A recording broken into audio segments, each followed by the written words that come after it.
prosecution as required by Penal Code Section 1054, and it lists a number of areas that Mr. Levin is going to be testifying about. There is no mention in the summary about him taking possession of the prop gun and what he did with it after. Now, there's a case called People versus Jackson. That site is 15 Cal Court, 1197. In this case, the court completely precluded defense witnesses, a defense witness, because here, I'm going to quote from the case. Here, because the testimony was allegedly exculpatory, the trial court refused to believe defense counsel, did not seriously consider calling the witness until moments before he did. Even if withholding the identity of the witness was not willful, lesser sanctions would not have been adequate. Immediate disclosure or contempt of counsel would have been insufficient because the people would not have had a meaningful opportunity to rebut or impeach the statement. Similarly, a continuance would have been inadequate because the declarant's whereabouts were unknown, and thus her unavailability precluded the people from cross-examining her. The people would have been unduly prejudiced by admitting the testimony without an opportunity for cross-examination, and the integrity of the adversary process would have been compromised, as parties with little to lose would be encouraged to not comply with pre-trial discovery rules. The court did not abuse its discretion in precluding the testimony.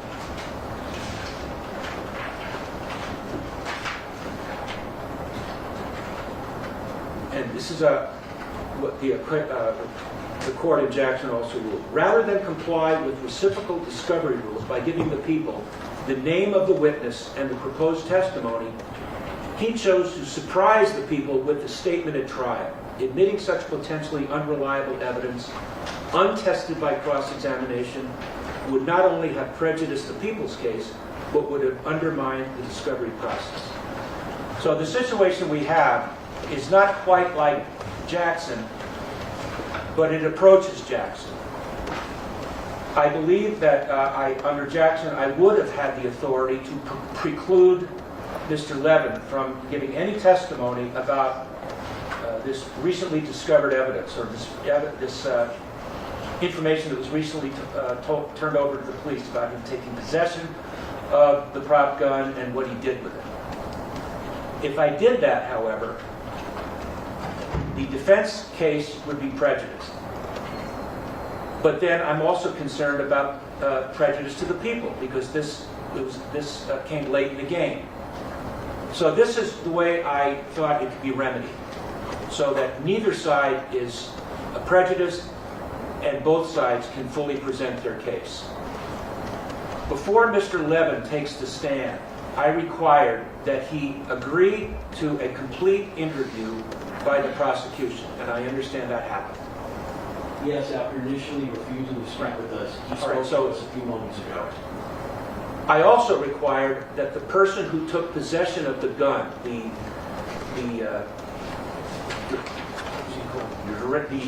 director in New York, that he be interviewed on tape by the people, and if Mr. Levin testifies to anything that is inconsistent with any prior statements he made to this person in New York, that the tape can be played to impeach Mr. Levin's testimony, if there is any. So that's the way we're going to remedy to ensure both sides are treated fairly, neither side is prejudiced, both sides get to fully present their case. Now, I understand, Mr. Lewin, you interviewed Mr. Levin for a period of time, and you said some additional information has come forward that you did not have on Friday, which relates to the witness on the stand now? Yeah, yes, Your Honor. Both from, it's going to be important, I don't want to disclose it, but I can tell you that based on what we're being told now, there are going to be questions I'm going to have to ask of the current witness on the stand. With that in mind, I'm asking the court for an additional 30 minutes, and I understand the court has given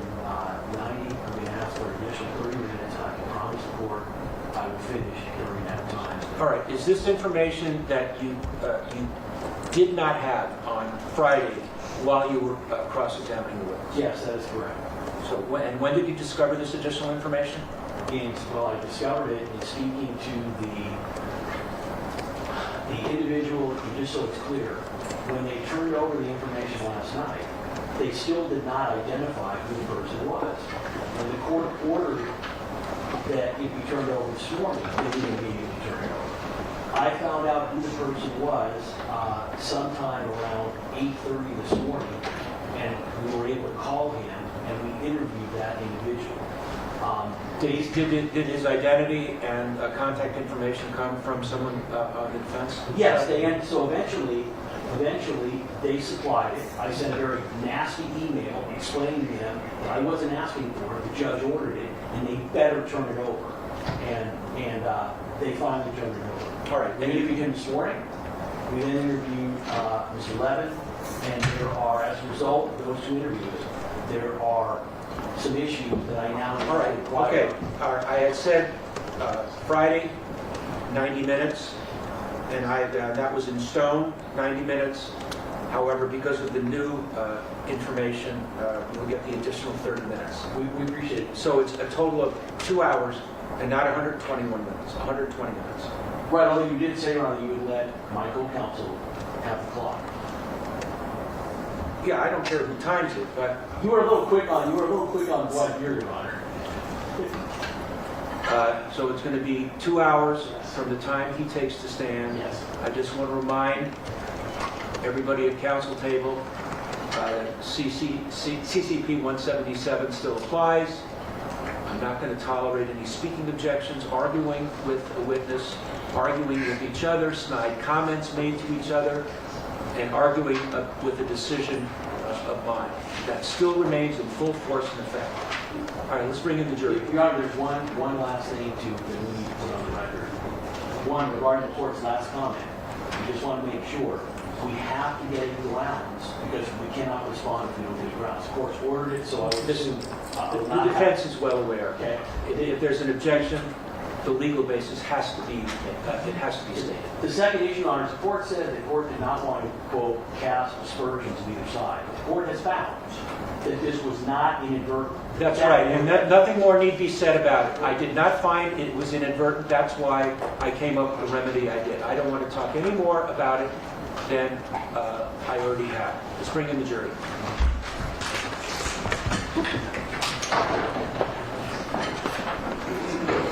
Oh, and 12 minutes.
All right, thanks for being on time, folks. We're back in the record. All parties, jurors, and counsel are present.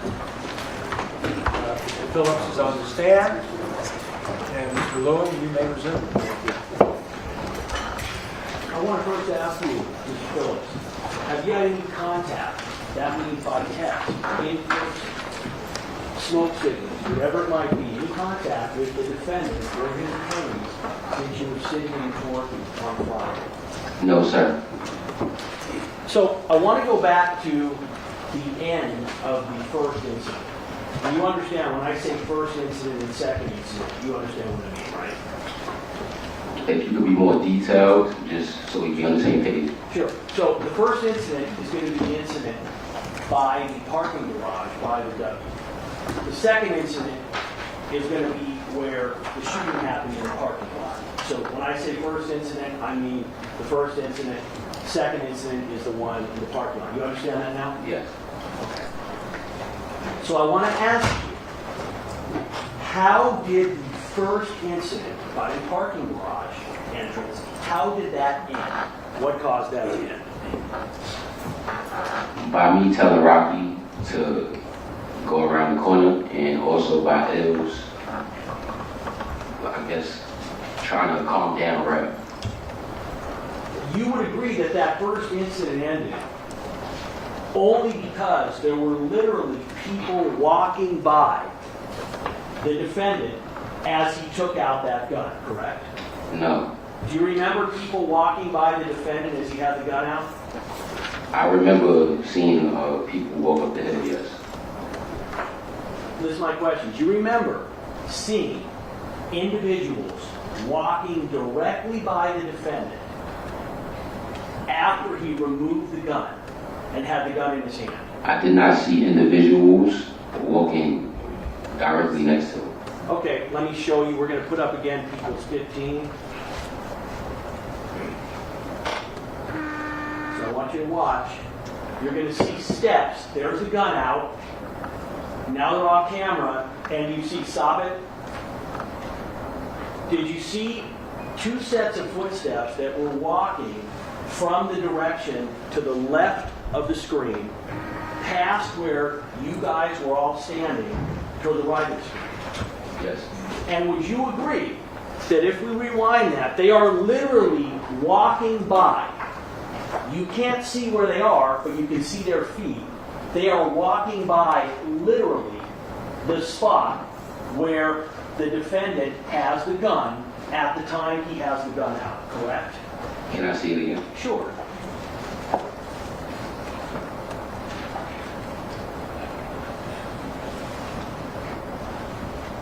So they're off screen now. There's the gun is put back, and there are those individuals. You would agree they've walked extremely close, if not directly by where the incident was occurring, correct? They walk by us, yes. So you would agree that if Mr. Mayers had decided to use that gun right at that point, that would have been directly in front of those individuals. Can you rephrase it? So if he had decided, I want to take that gun out, and I want to use it, I want to shoot it at Relli, that would have been done directly in front of those two people. I can't answer a hypothetical question, but he did not do it on the screen. Listen to my question. You just agreed that they were literally walking by the exact spot where this incident was going on, correct? Yes. So what I'm telling you, asking you, would you agree, sir, that if Rocky at that point, Mr. Mayers, had actually used the gun that we saw him remove, it would have been done directly in front of those people? Objection, calls for speculation. I can't agree because you see him going in the opposite direction, and you can see the people walking in another direction from him. You don't see them running. You don't see them trying to like evade anything. You just see them walking. So I didn't ask you, sir, if in fact those individuals ever saw the gun. I asked you, would you agree that if he had decided to use the gun at that point, it would have been right where those people were, correct? I can't agree. All right. What after the first incident ended,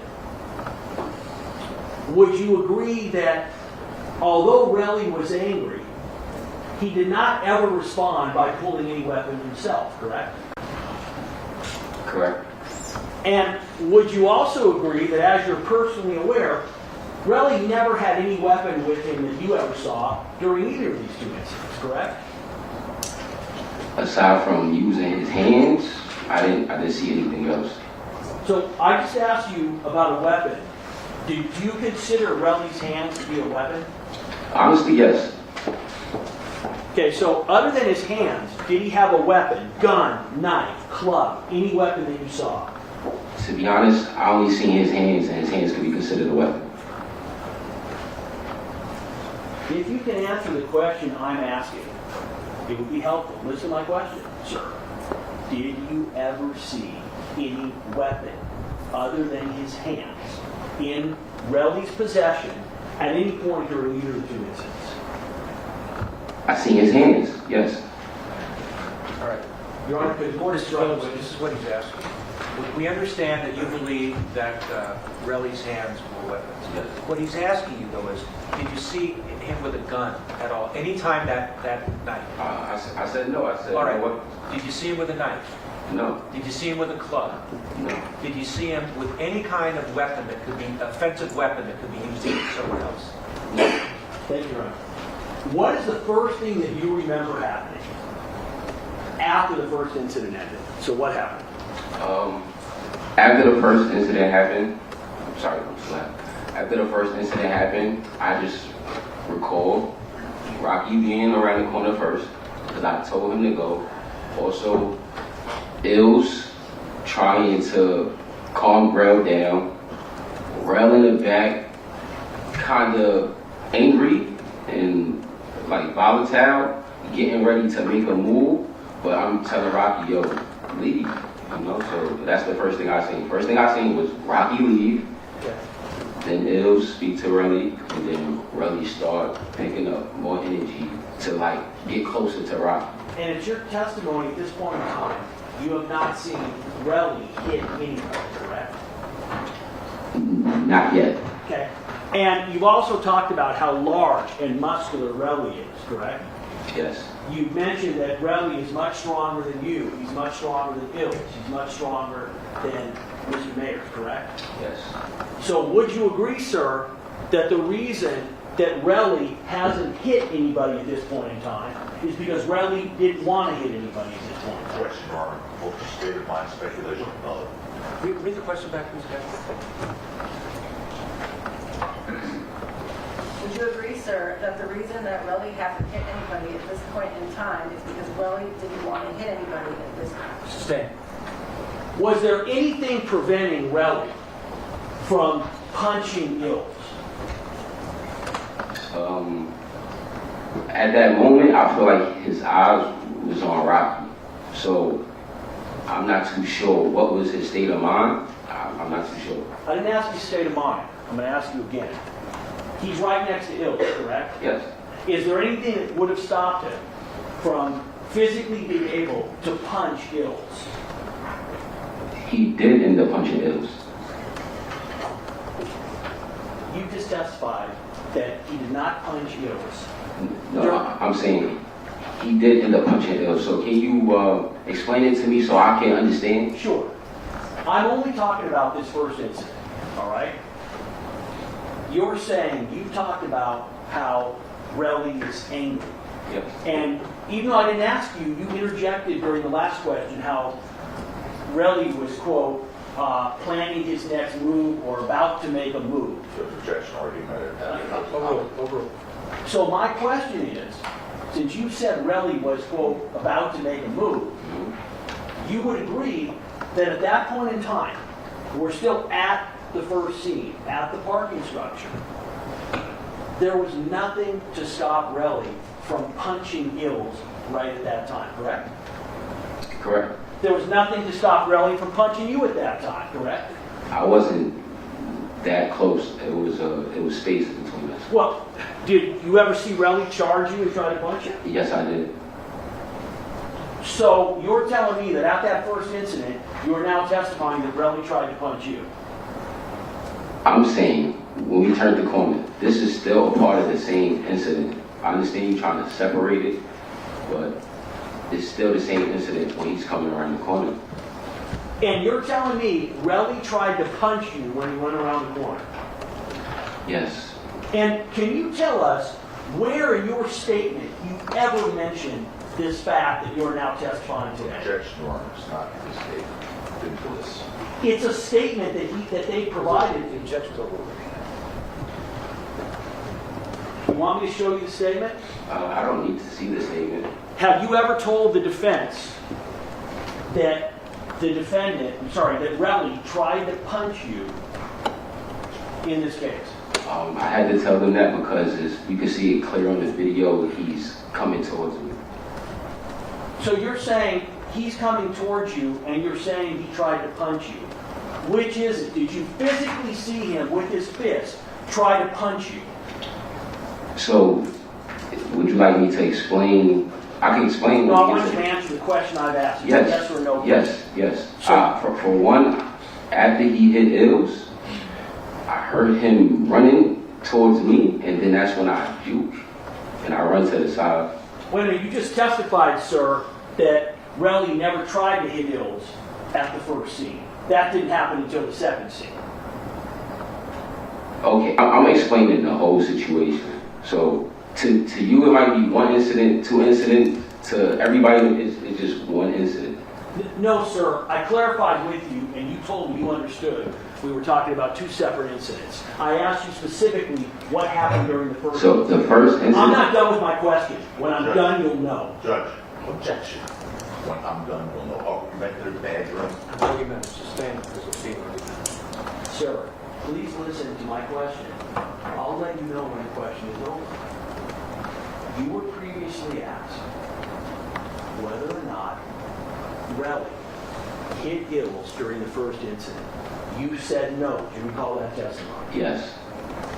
You are now saying that, in fact, Relli did hit Ills during the first incident, correct? I'm not saying Relli hit Ills during the first incident. No, he did not hit Ills during the first incident. So I want to be clear. I'll let you know when I'm talking about the second incident. No problem. So what I asked you is you would agree that had Relli wanted to hit either of the three of you, Ills, yourself, or the defendant, during the first incident, and between the first and the second incident, Yes. there was nothing physically from stopping him from doing that.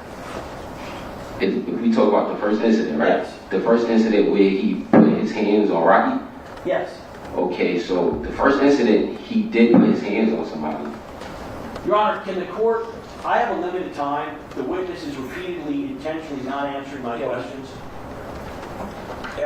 All right, listen very carefully to the question and just answer the question. Okay, ask the question again. Isn't it true that during the first incident and between the first and second incident, that there was nothing physically preventing Relli from punching or hitting you or Ills or the defendant? That's a yes or a no question. Do you agree that that is correct? I don't agree. So my question is, can you tell me, you've explained how strong Relli is. You explained that he's stronger than you, he's stronger than the defendant, he's stronger than Ills. So my question is, what exactly was preventing him from punching any of the three of you during the first incident or between the first and the second incident? I don't know what exactly was stopping him, aside from Ills saying, trying to calm him down. Ills was trying to calm him down. And also, we were trying to get from where we were. So maybe because we were moving, that's the only thing that could have stopped him from hitting us, because we were moving away from him. Well, Relli did not chase after the three of you running and trying to assault any of you, correct? He followed us. Do you know the difference between following and chasing somebody? Well, I feel like there's different ways to follow. You can follow by walking, or you can follow by running. Was he running after you guys, chasing you at any point in time? We didn't run, we walked around the corner. So if you walked around the corner and Relli did not catch up to you, then you agree he was not running after you, trying to catch you, correct? That's not true, because when we turned the corner, Relli was right next to Ills. So now your testimony is that in fact Relli was chasing you down, is that correct? I said Rel was following Hills. He was following Hills. So when you get to the area where the second incident occurred, I want you to describe exactly what happened when the second incident began. So I want you to actually explain to us, you're walking between the first incident and the second incident, and I want you to now describe how does the second incident start. And so we're on the same page. Can you explain to me, to yourself, where do you feel as though the second incident started? Well, the second incident, you testified on direct, started when you get to the parking lot. No, I know what I said, but you asked me a question. I just want to be able to answer the question efficiently.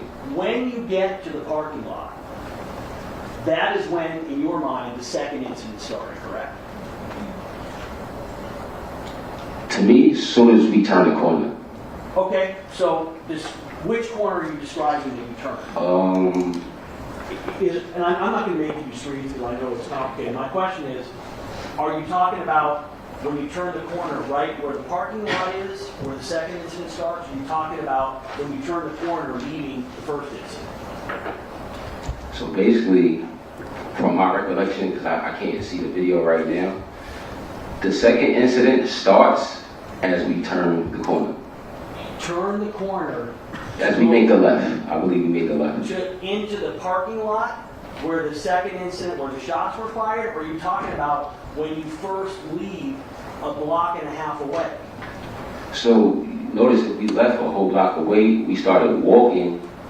We didn't run because this is still a front, and there was no plans or anything to do to him. So why would we run from a front? We're just walking down the block. So also giving him time to just, I guess, calm down. So we just walked down the block. So you're talking about when you turn left, you mean after you've been walking and you get to where the parking lot is, where the shooting happened, correct? So as soon as we got down the block and go to turn to the corner, we come around the corner a little bit, Rel attacks the Hills. Okay. And can you describe how he attacked Hills? From my recollection, he started swinging. He started just, throwing punches. And those punches were landing on Hills, correct? Yes. And you ended up seeing an injury to Hills' upper knuckles, correct? You've seen the injury, is that right? Excuse me? Hills or not Relli, sorry. My fault. You've seen the injury to Relli's upper knuckles, correct? I never seen him in person, so can you show me? So let me ask something. Were you aware that Relli suffered an injury the night of November 6th to his upper knuckles? Upper finger, excuse me. From what I heard, but I never seen an injury. Okay, I'm going to show it to you now. Your Honor, could you bump some benefit? See?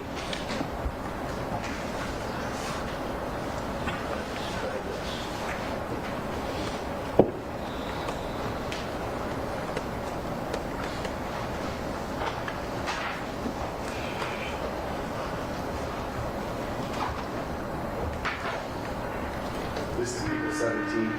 Do you see the injuries to his knuckles? Actually, the top of the fingers. Do you see those injuries to the first three? Yes. Have you ever seen that before? I've probably seen it like on the internet, but I never seen it up close. I never seen it. And did you see it that night? No. Your position is you said Ills was getting punched by Relli, correct? Yes. And I don't want to get myself in trouble. Was that with a fist or an open hand? I know it was his hand. I'm not too sure of the positioning of his hand.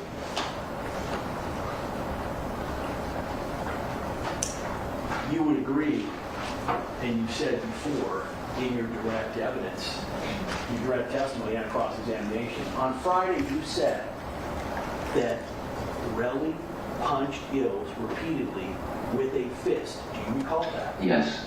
So you're now talking about that's the incident you're referring to where Ills was punched by Relli, correct? Yes. And that was with a fist, correct? Yeah, fist is on your hand, so I believe so. And that was multiple times, correct? I believe so, yes. And you've explained that Relli is extremely strong, correct? Yes.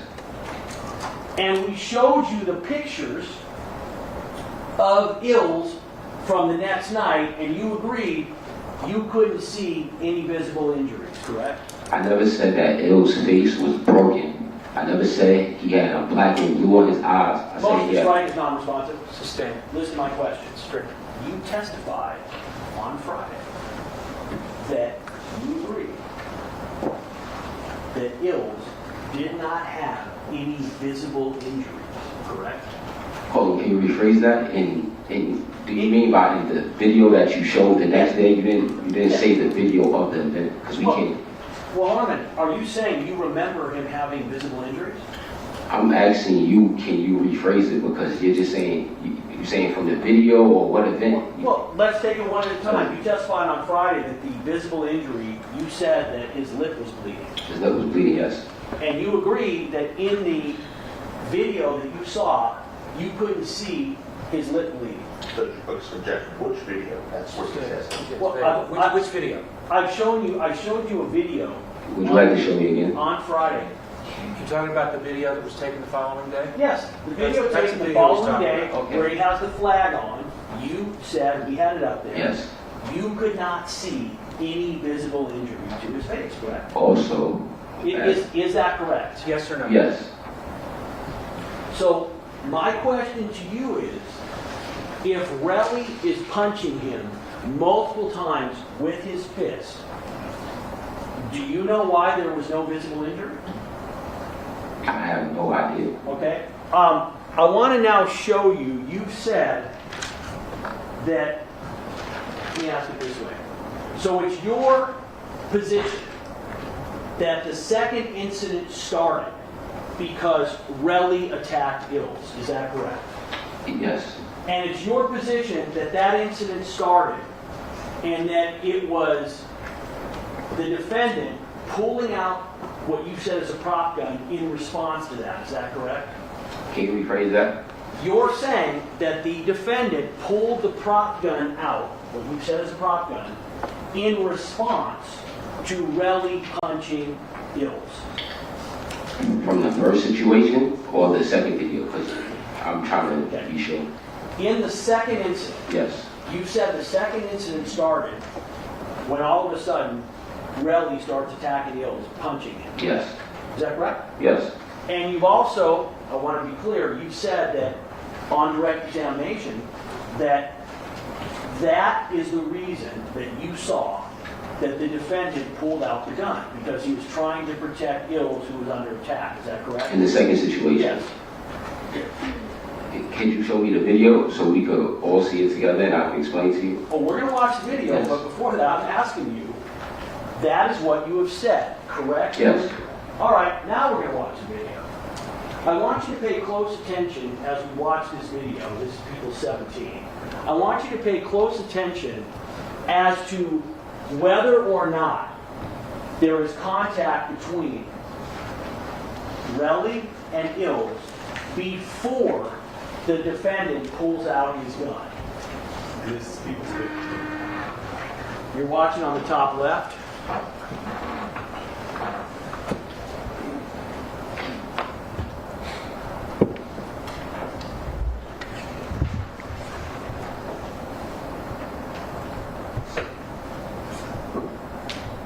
Stop.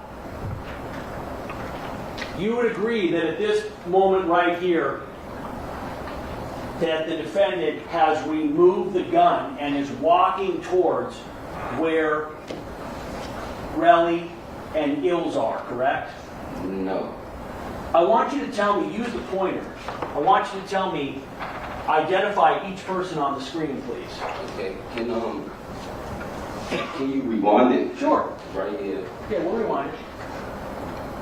Who's in the red? I'm in the red. You're the easiest one to identify as the red, right? Okay. So So stop it. stop it. Okay. Rocky. Okay? That's myself. I believe over here is ills. I can't tell you. Okay, do you agree that at this point in time, there is no contact, and there has not been any contact at this second incident between Relli and Ills? Well, yes. Okay, we're going to keep playing it. Stop.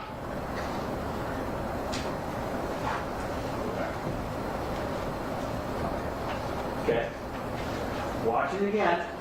And I'm going to ask you, when we get there, would you agree that the defendant turns around and pulls out his gun? Stop. Gun is coming out now, and I want you to point to where the defendant is and where Ills is. Well, I see the defendant, but I don't see him pulling out the gun. I don't see him. You go and you point to where the defendant is, I'm sorry, where Ills is and where Relli is. So this would be the defendant. Yep. This would be myself. Yeah. Over here would be Ills. Yep. And I believe this would be Rev. Would you agree that up to this point, Relli, at this second incident, has not made any physical contact with Ills? Can you play the video? Listen to my question. Up until this point, and I'll keep playing, do you agree that there has been no physical contact that Relli has made with Ills? Right here, there's Yeah. no physical contact. And no physical contact right before, correct? Right before we turned on. Right before he had no contact. Right Okay, that's at 56 seconds. This is on the file labeled combined surveillance video, Your Honor. here. Excuse me? No, we're just clarifying for the record, sir. So you would agree this is the beginning of the second incident, correct? I would say this is the second incident, yes. Is it the beginning of the second incident? No, because I would say the beginning of the second incident is when Relli puts his hands on Ills. So that's when it becomes an incident. Because before then, we were leaving. So the second incident hasn't started yet, according to you, correct? Because there's been no hands. There's Is that right? no hands from it. There's nothing going on from anybody right Okay, now. so I just want to be clear. So in your position, where we are right now, at 56 seconds, the incident has not started yet, correct? Is that correct? Correct. Okay. Watch. Stop. You would agree that the defendant advances towards where Relli and Ills are before Relli makes any attempt to make contact with Ills. Is that correct? No, that's not correct. Would you agree that before there's any contact between Relli and Ills, the defendant has already taken out his gun? That's not correct. Okay? Please play it, rewind it, and we'll play it going forward. Okay? Keep watching, sir.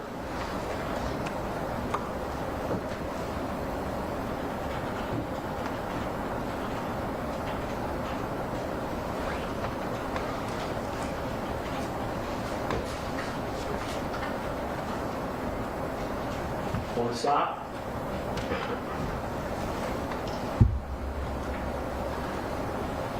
Where were you when this second incident started?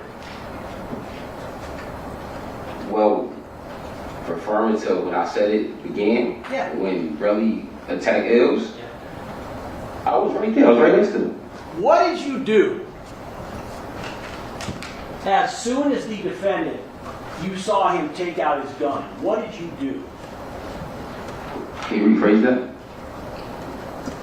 When the defendant took out his gun, you ran towards that wall for safety, correct? No, I ran towards the wall. When, if you could play it, you could see Rel coming towards me. That's when I moved. Play it again. So your position is you were going... I thought Relli is attacking Ills. Is Relli attacking Ills or is he going after you? Which is... So Relli hit Ills, he got Ills out the way, and then he tried to hit me. And I stated before, I'm not fighting Rel because my inguinal hernia. We're going to So I juked and moved. We're going to play, and I want you to tell me, I want you to yell stop when you see the point where Relli is trying to hit you.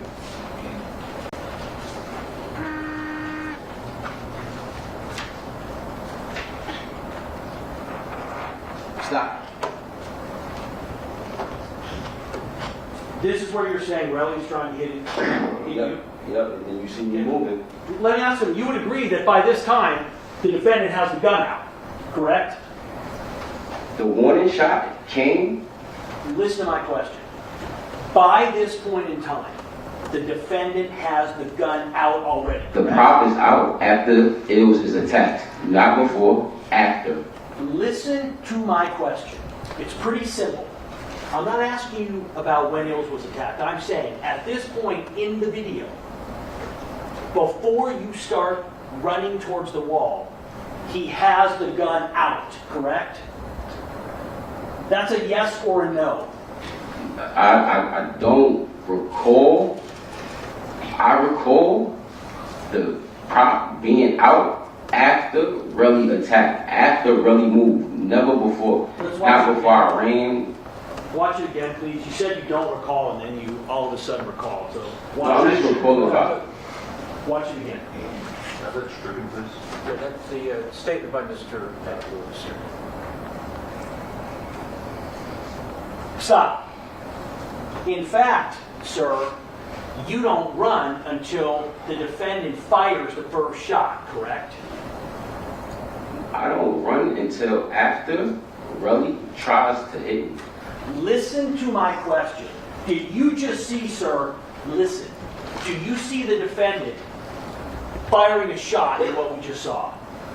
We'll play it again for you. Can't play me, yes. Sure.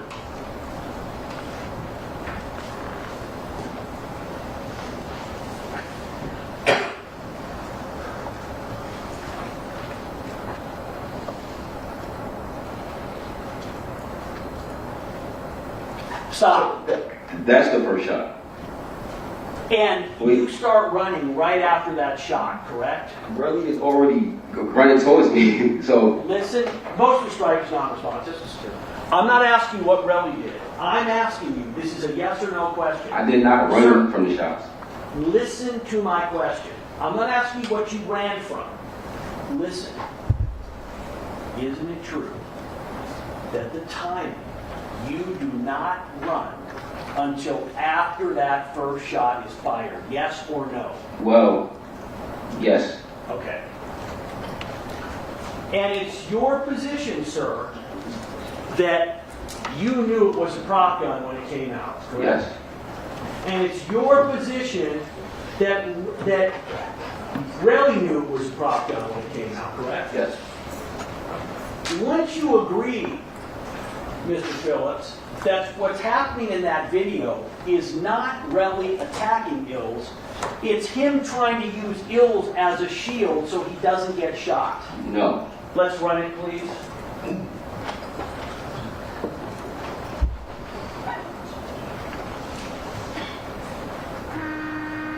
Stop. You agree at this point in time at 55 seconds, Relli still has not hit Ills yet, correct? Correct. Okay. And you would agree that right at this point in time, this is when the gun is going to come out, and that the defendant is going to advance towards where Relli and Ills are. Is I that don't correct? agree. You don't agree with I that? don't agree. Watch the video, please. Stop. He is about to fire the shot. Do you agree? You said he's about to? Yes. Right Oh, now. okay, so can you play it one more time? I'm going to play through, but do you agree he's about to fire the shot? No, can I see it? Yeah, Just so I okay. can explain it to you? Do you agree that you have not started moving yet at that point in time, correct? You're not running yet, right? We'll play it again. Go ahead. That's okay.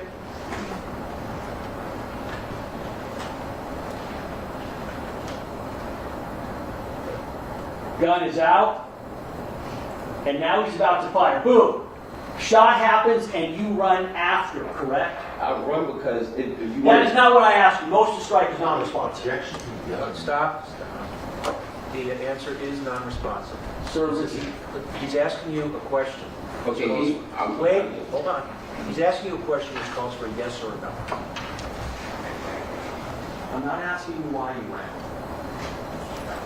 I'm asking you, isn't it true that you do not run until after the defendant fires the shot? That's not true. That is not true. So play it one more time, and I want you to tell me when the shot is fired. You tell me when you see that first shot fired, please.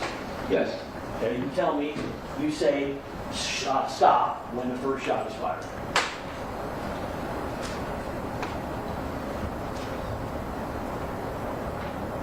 Stop. Okay. Do you agree, sir, you are just about to start running, but you have not started running yet? Agreed? After the first shot? After the first shot? Yes. I'm not running. You see me still right there. Okay, the first shot's fired. Keep playing. Then you see me run. That's not a shot. So what I asked you before was, isn't it true that the first shot was fired before there was ever any contact between Relli and Ills? You said no, but you would agree when you watch this, the first shot is fired before your allegation that Relli was attacking Ills, correct? That is not true. On the Okay. video, you can see. Motion strike, everything after that is not true.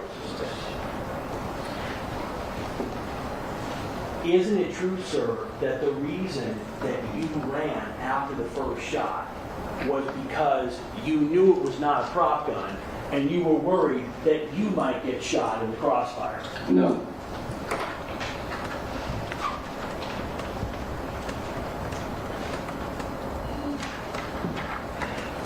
How many shots did you hear getting fired? I want to say just two. But after the first, No, that's enough. I want you to keep watching the video. And I want you to tell me when you see the second shot being fired.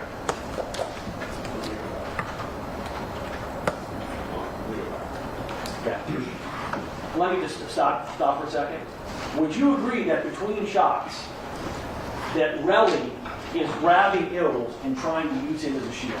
no. Really, the whole time? Motion strike, the answer everything no? after was not No. responsive. All right, the answer's no. Would you agree that after the first shot was fired, that the defendant is maneuvering his gun in what appears to be an attempt to find a line of fire toward Relli? No. All right, let's play it, please.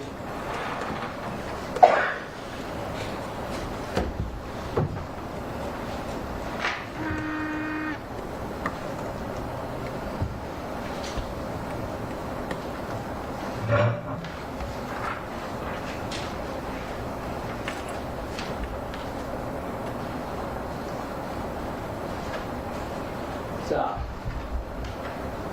Is this what we've just seen? Is this where you are saying that Relli was punching Ills? Yes. And is this also where you are saying that having watching this, you do not believe that Relli was attempting to use Ills as a shield? I do not believe that. And let me ask something. Did you see during the second shot, did you see between the first and the second shot, the defendant repositioning himself and running around himself? Can you rephrase that? Between the first and second shots, did you see the defendant repositioning himself and the gun?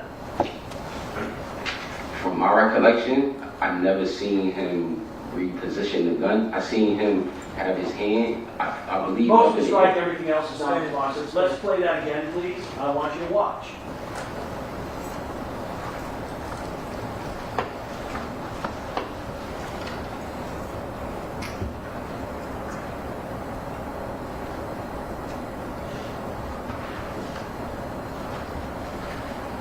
Sir, isn't it true that what you just saw, if you saw between the first and second shots, Relli holding Ills, trying to keep Ills between he and the defendant literally running around with his gun, attempting to get a line of sight on Relli? No.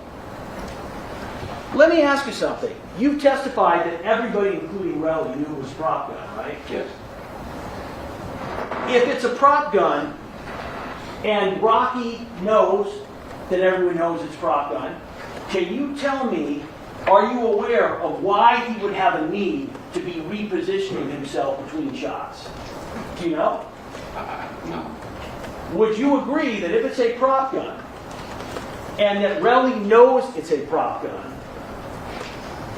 that it's going to have no effect on stopping Relli from doing anything because he already knows it's prop gun. Correct, because it didn't stop him. So we know you're saying it didn't stop him, but this is my question. Your testimony is that the entire time Relli knows this is a prop gun. Yes.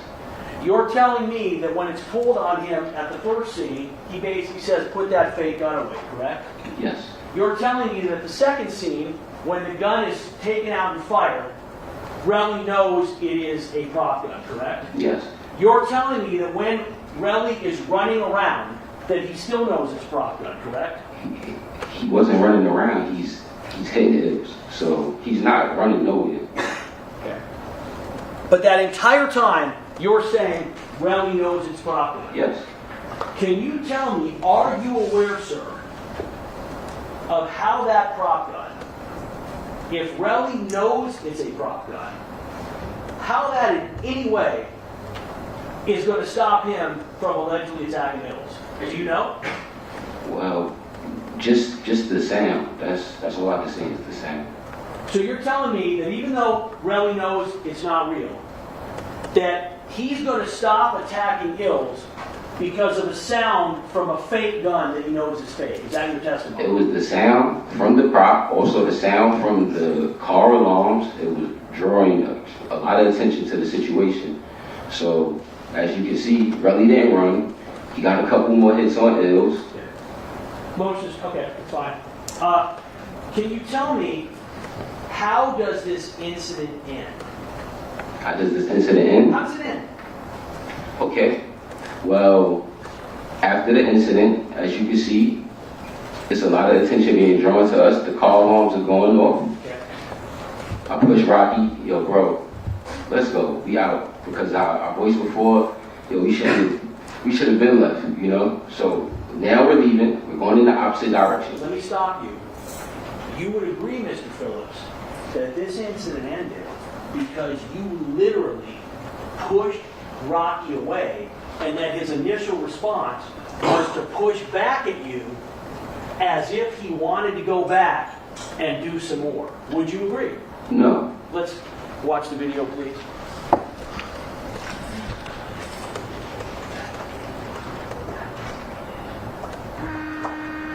Stop. Would you agree, sir, you are literally pushing Rocky away, who is trying to advance towards back what is going on? So actually, Motion to strike is non-responsive. That is a yes or a no. could you raise your question, please? Isn't it true that what you just watched, you are literally pushing Rocky away from going back towards where Relli and Ills were? Yes. Correct? So, you would agree that as this incident ends, none of you stop to pick up any casings, correct? Rephrase that? When this incident ends, none of the three of you, Hills, the defendant, yourself, stop to pick up any casings that are at the scene, right? No. Is that correct? No, I left the scene. Right. None of you go. Do any of you pick up any expended We casings? all left the scene, sir. Did you pick up any expended casings? No. Did anybody at the scene that you saw pick up expended casings? No. In fact, Relli didn't pick up anything either, correct? I have no idea what really did. I thought you said you were watching him the whole time. Oh, I'm saying you said that he picked something up. You told us, continue to watch the video, I want you to watch it, and you previously testified that you were watching Relli the whole time. Defendant is running away in this, right? Yes, he got. He's gone. Yes. You would agree, sir, that at no point in time did the rest, any of the three of you that were left, pick up anything off the ground, correct? I didn't pick anything up. And did you see Hills pick anything up? It was then he picked himself up off the floor. That's not what I asked you. Did Hills pick up anything off the ground? I don't think so. Did Relli pick up anything off the ground? Rel was, if you can see the Motion video, to strike is non-responsive. Did you see Relli pick up anything? I didn't see Rel pick up anything. So, it's your position that the first time that you ever saw the injuries to Relli's hand was when? I'm not too sure the specific date, but it was only online. Okay. You ever hit anybody? You ever been in a fight yourself in your life? Yes. When you hit them, do you hit them with your knuckles or do you hit them with the injury that he has to his hands? Well, I'm not too sure how everybody else throws their punches. You know what I'm saying? Some people don't even know how to throw a punch, so I can't tell you how somebody else throws a punch. Well, you basically said that Relli is a very strong guy. You worked out with him. Do you think, based on your experience knowing Relli for 20-something years, do you think Relli knows how to throw a punch? No. Oh, you don't think Relli knows how to throw a punch? No. Okay. So it's your position that the injuries on the fingers were from Relli punching Ills? I believe so. I feel as though you could see him fighting Ills, and I think he hit the floor. Motion to strike everything is after yes is not response. So I simply asked a yes or no question. He had it. You can repeat.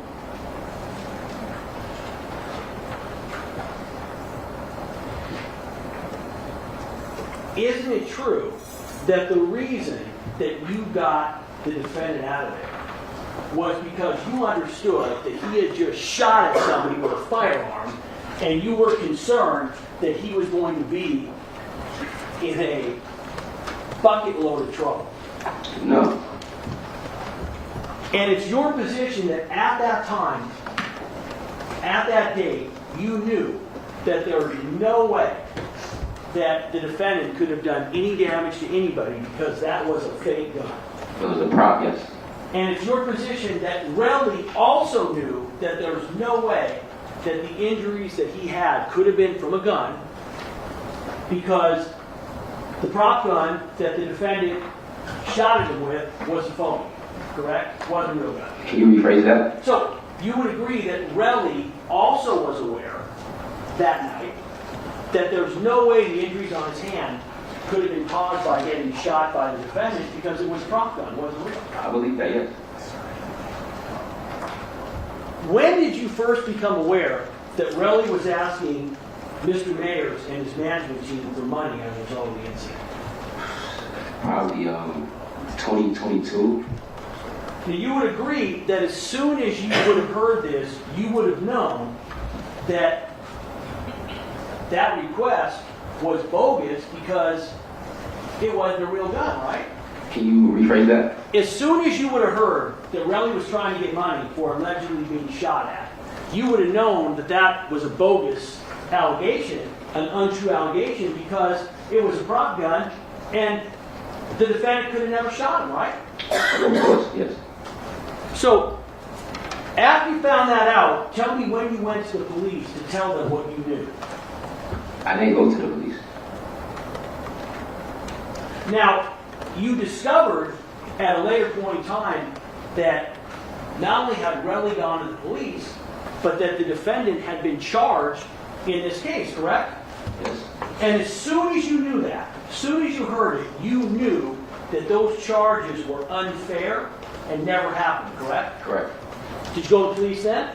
No. Did you call the prosecutor then? I didn't even know who the prosecutor was, so no. So you were unable to figure out who to contact? Is that why you didn't go forward? For one, I just didn't know. You know, I didn't. Nobody said the prosecutor wanted to speak to me. Nobody said LAPD wanted to speak to me. Listen to my question. I'm not saying whether they wanted to speak with you. This is your brother, Yeah. who you're saying is being charged unfairly for a crime he didn't commit. And you have the evidence to prove it didn't happen. Yes. My question is, why didn't you come forward to tell the police and prosecutors what you knew? Well, I don't have a particular reason, but they charged him. I guess it was going to trial. I believe I can tell my truth here. I didn't have to tell the LAPD or anybody else. But you didn't have a particular reason. Wouldn't a particular reason be that your brother is facing serious charges and you are able to tell the authorities it's not true? I I've never been in a situation where you could just go to, I guess, the law and tell them this will happen and the person is innocent. So you couldn't figure out on your own, Mr. Phillips, that you could have picked up the phone, called Rocky's lawyers, called Rocky himself, called the police, called prosecutors to say, hey, listen, this is not true. You couldn't figure that out on your own. Is that your testimony? I've never seen that opportunity available. At some point, you became aware that Relli had gone to the police. My question is, when did you learn that he had gone to the police? To be honest, like I said, it had to be 2022. I'm not too sure. So you're saying you did not know that Relli had gone to the police until sometime in 2022? Yes. Now, you knew for sure by April of 2022 because it was being published on different websites that Relli was a snitch and a rat, correct?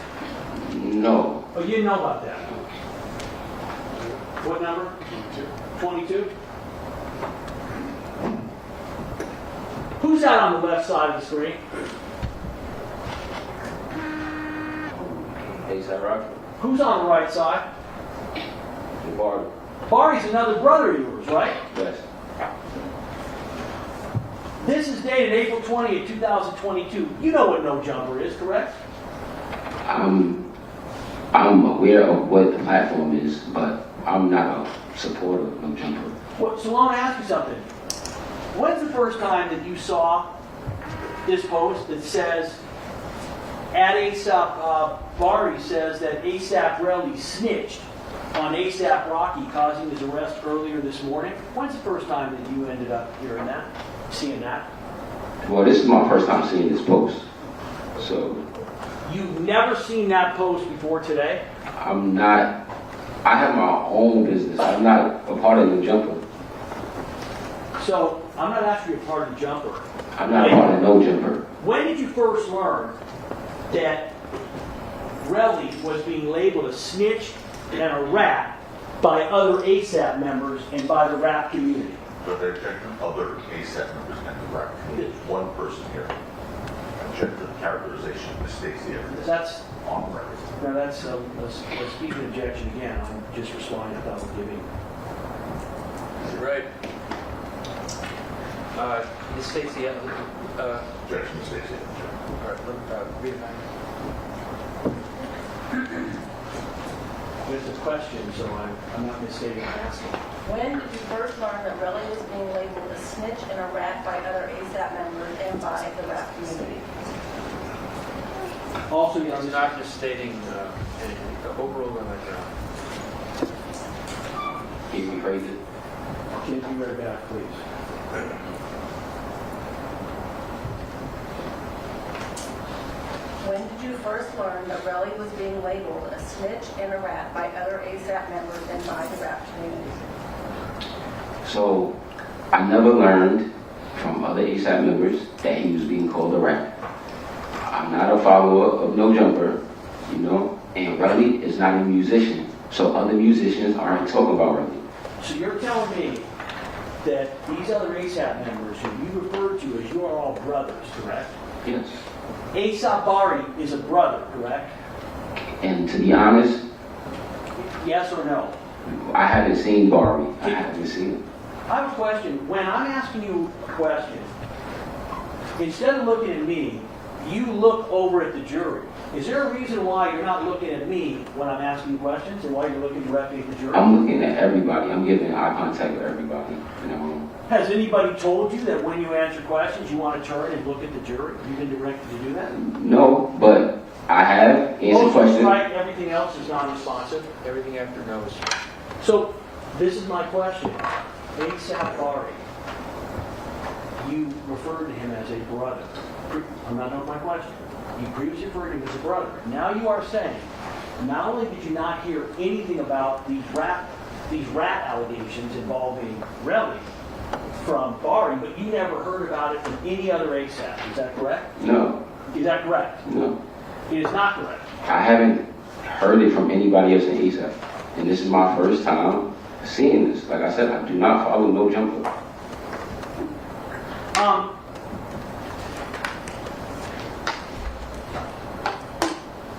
What happened to the gun that was used in this incident? Do you know? I don't know what happened to the prop, sir. Have you ever asked Rocky what happened to the gun? No. Would, if that prop gun were here, and it was believed that that's what was used, you would agree that would be very helpful evidence. Objection, relevant. So it's bias. Objection, relevant, also called for speculation. Staying on speculation grounds. Would you agree that since the defendant is charged with firing a real firearm, that if you knew where the actual prop gun was, that that would be likely helpful to the defendant? On the same question, same objection. Same ruling. Where's the prop gun? I don't know. Have you ever asked? No. So it's your testimony that this incident happens, and the last time you saw the prop gun was when the defendant fired it and put it back in his waistband? Can you rephrase the last part? So, the last time you saw the prop gun was after the defendant fired it at that scene, and you guys left. It was in his waistband, correct? Yes. Isn't it true, sir, that after that incident, you, or the defendant with your knowledge, you guys got rid of that gun? No. It's not true? That's not true. I have no idea. Because when I left, I went back to my hotel. Let me ask you, I want you to assume for a moment that instead of being a prop gun, that it was a real 9mm handgun. I want you to assume that. Are you following me? You want me to answer? No, I want to make sure you're following me. I'm having you assume it was a real gun. I can't make any assumptions. No, you can, because this is called hypothetical. I can have the judge explain to you. I want you to assume, for my question, that it was not a prop gun, that it was a real 9mm firearm. Pretend it was a real gun. If it was a real gun, would you agree that the defendant would have a motive to get rid of it? Objection, false speculation. Sustain. Would you agree, sir, that being like a brother to the defendant, that you yourself would have a motive to get rid of that gun? No. So you're telling me that if it was a real firearm that was used in this incident, that you in no way can see where you would have a motive to get rid of the gun? No. Okay. As far as you know, where's that gun today? Sir, I have no idea where's the prop.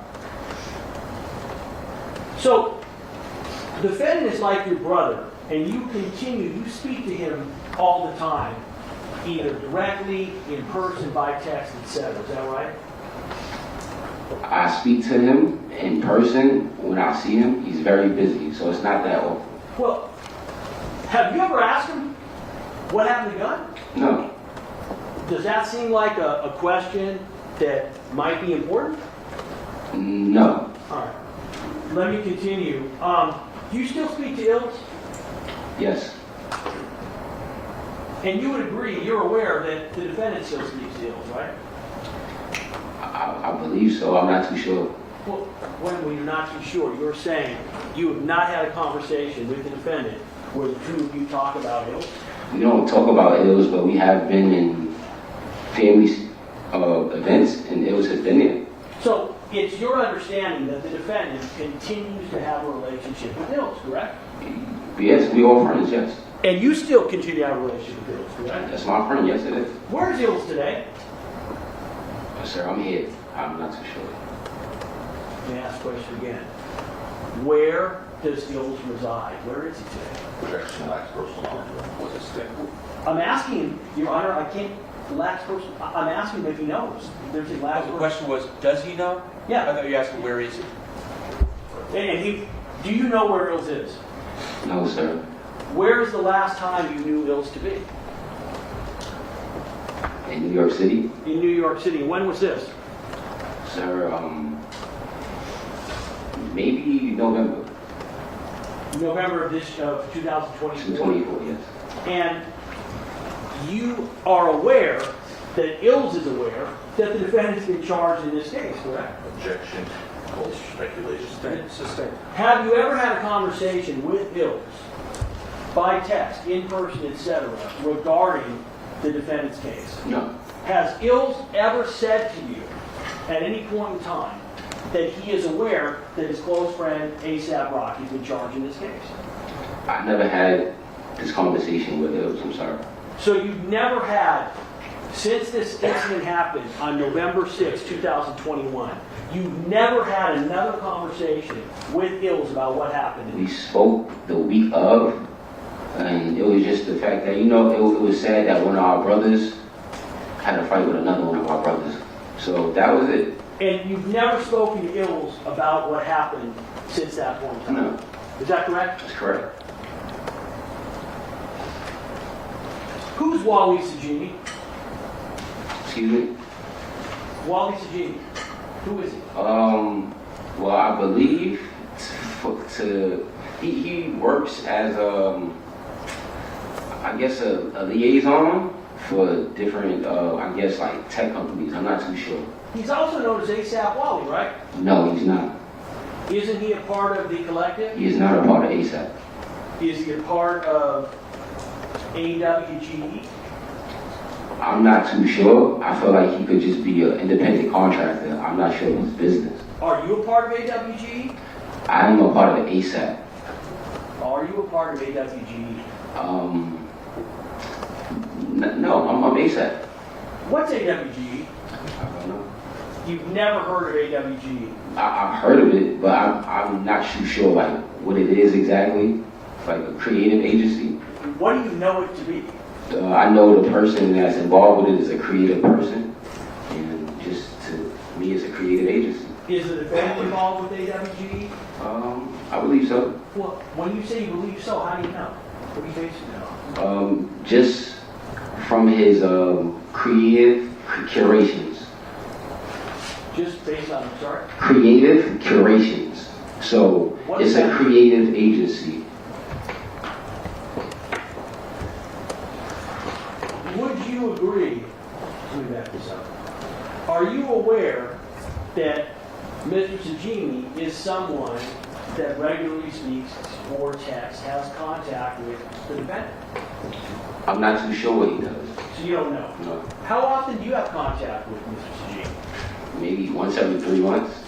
And when's the last time you had contact with him? Last year he was trying to help me get like something with sneakers. I'm heavy into sneakers. He was trying to get me like a marketing situation. You said you watched some of the testimony in this case, previously testified that, do you recall? Only like what I've seen on clips on the internet. Well, so I assume you've seen clips on the internet of Wally Sajini's testimony, correct? I only seen his thumbnail. His thumbnail. Yes. What does that mean? Just a photo of him with his leg crossed, just looking at you. So you didn't see, don't know any of his testimony at all? No.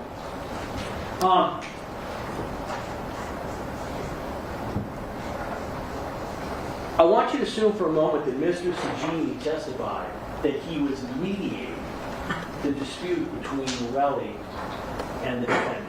I want you to assume that he testified that. Did he ever reach out to you, Wally, to talk to you about what happened so he could effectively mediate the situation? No. Have you ever spoken to Mr. Sajini about what happened on November 6th? No. Were you aware that he was, quote, mediating the situation with Relli? I was not aware. You would agree that Mr. Sajini is much closer to the defendant than he is to Relli, correct? Well, possibly.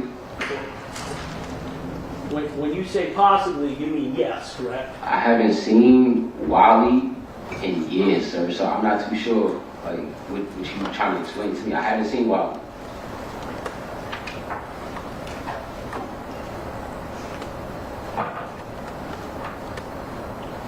Have you ever spoken to Mr. Sajini about Relli's lawsuit or about the criminal charges in this case? No. I want to talk about social media for a second. You're on the left board now? Because it's unusual. I will finish under my 2 hours. I know the court had me over, but I just wanted to put that out. I want to talk about social media for a second. In your industry, you would agree that sites like Instagram and the personas that are created in it, those are not necessarily meant to reflect reality, correct? Yes. So you agree? Yeah. Yeah, so in other words, you have somebody, individuals in your world, they might be posing with money, guns, planes, women, etc. And just because they're posing with those items doesn't mean that, for instance, the plane or the money they're posing with is theirs. Is that right? Well, it could be theirs for the moment, momentarily. They rented it or paid their way to get on there or whatever. Right, but you would agree that Instagram is used by individuals in your field to create an image, a persona, and sometimes that persona might involve they want to look really wealthy, right? As far as musicians, As far as anybody in the ASAP world, or anybody in the rap entertainment world. nah, I don't know. That's a broad comment because not everybody in the rap world is into planes, chains, cars. I like books. Okay, that's not what I asked you. What I asked you was, would you agree that when you have individuals who in fact are posing, they are in the ASAP world, or in the rap world, and those individuals are posing on Instagram with private planes or wads of money, that is not necessarily a statement by those individuals that, hey, that's my plane, or I have all this money, that it's part of a persona that's created on social media, correct? No. You would disagree with me? Yeah, I would disagree. So, in all of your posts, Mhm. have you ever posed with items in your Instagram, whether it be money or physical items, plane, cars, etc., that you didn't actually own? Unless it was for a music video, no.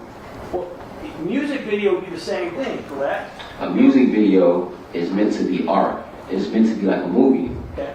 So, it's your testimony that you believe that when an individual, so as an example, your position would be that if Relli has on his Instagram a bunch of photos of money or of a private plane, Mhm. that he is basically saying to the world, that's my private plane and that's my money, and it's like he's testifying in court when he does it? But I object. It's irrelevant. Relevant? It's irrelevant. Also speculation. Be crazy, please. Okay, listen. So, I want you to assume for a moment that Relli has had on his Instagram pictures where he's posing with wads of money or private planes. Is it your testimony that it would be your belief that that is basically the same as coming into court and saying under oath, hey, that's my money and that's my plane? Can you rephrase? Because I don't understand it, like how it would be the same.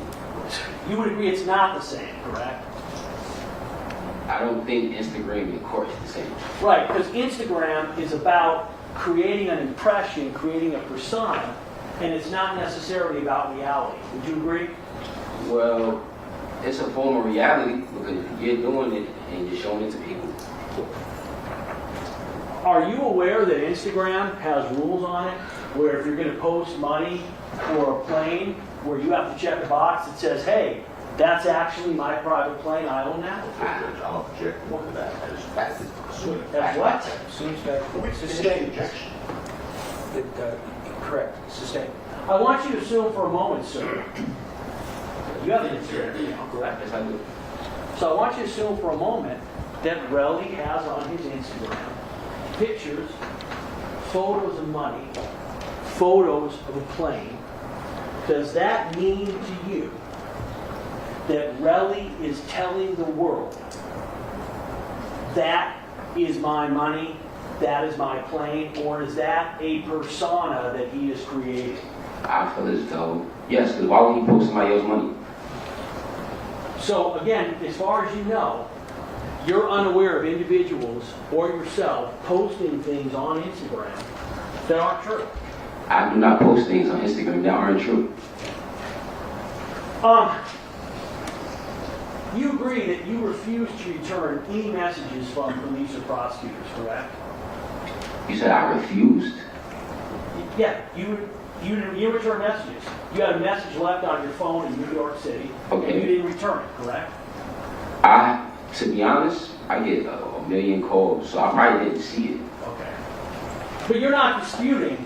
You're not going to say, hey, we didn't reach out to you. You're saying, I just don't remember getting one. When did you reach out to me? So this is not question and answer. Oh, Okay? I'm asking the questions, you got to give the answer. Let me be clear. Are you saying, you know what, I didn't deliberately not call you back, but I could have missed a call because I get a lot of messages. Is that correct? I could have missed a call. Okay.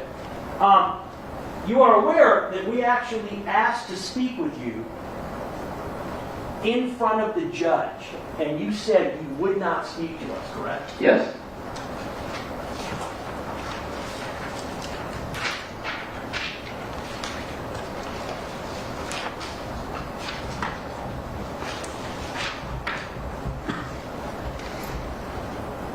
I want to go back and I want to make sure that we understand.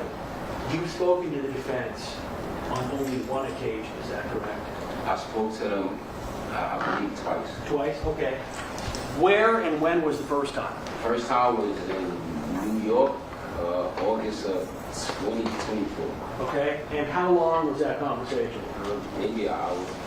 Okay. And the second time was when? I believe last week. Last week. Okay.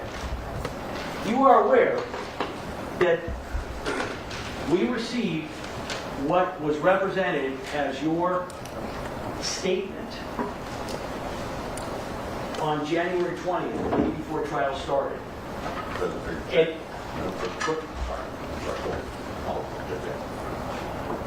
You didn't finish the question. okay. I want you would agree, there are 12 bullet points here, is that correct? There's an objection on multiple grounds. On what? Name one. One of them is this was asked and answered on Friday head motion. Number two. Sustain. Just a question. Your Honor, given what we discussed this morning, it takes on new relevance. All right. We approach her. No. And then I'm also no. another grounds. All right, I'm going to assume that what you said this morning justifies this line of questioning. Thank you, Your Honor. There are 12 bullets, which is supposed to comprise your entire statement that you've given to the defense in this case. You had a chance to look at this, correct? Yes, this is not me. Oh, I'm sorry, this one. I never slide down. This one. That's you, correct? Yes. 12 bullet points. You're aware this was given to the prosecution on January 20th, the day of the Objection. registry. Relevant. This was given to the prosecution, to us, on January 20th, the day before trial started. Hold on. What is the objection? Relevant. Sustain. At any point in here, is there any information about prior specific incidents of the defendant carrying a prop gun, which you testified to on direct examination? Judge, objection. This was covered Friday. That's not a legal objection. Ask Nash And is. based, Your Honor, based on, Sustain. 177.5, don't argue. Give us the objection sustained. is there any indication in your statement about specific incidents involving Rocky, the defendant, being threatened or being the target of violence or home invasion? Yes or no? Huh? Yes. I'm telling him, it's a yes or a no. Are there specific incidents listed? It says, for security measures, which he was known to do after being the victim of violence and home invasion. Yes, does it list what those incidents of violence and home invasion But were? that's a summary. So I told them. You told them what the answers were, So, correct? no, I told them what the answer was. No, I'm actually clarifying that I said he was victims of violence, home invasions, and other things before. It says that, it doesn't say specifically because it's a summary. You were asked on direct examination, and you gave specific incidents that you listed. Do you recall that? Yes, My question is, did you tell the defense about those specific incidents when you were interviewed? Again, I object that was asked and answered. Nothing to do with anything to do with the swearing. That's what Over, asked. over. Is it your testimony that you told the defense about these specific incidents? yes, Is it your defense that you told the defense? Wait, is it his defense? No, I said that he told the defense about these specific incidents. He said I yes. thought you said, is it your defense? No. He did say. Is it your position There you go. that you told the defense about those specific incidents He just said yes. during your interview? said yes. I was trying to clarify, this court said I asked the question with the wrong word. So is your answer yes? yes, Is it your position that you specifically told the defense about the prior incidents involving Rocky and the Crocodile?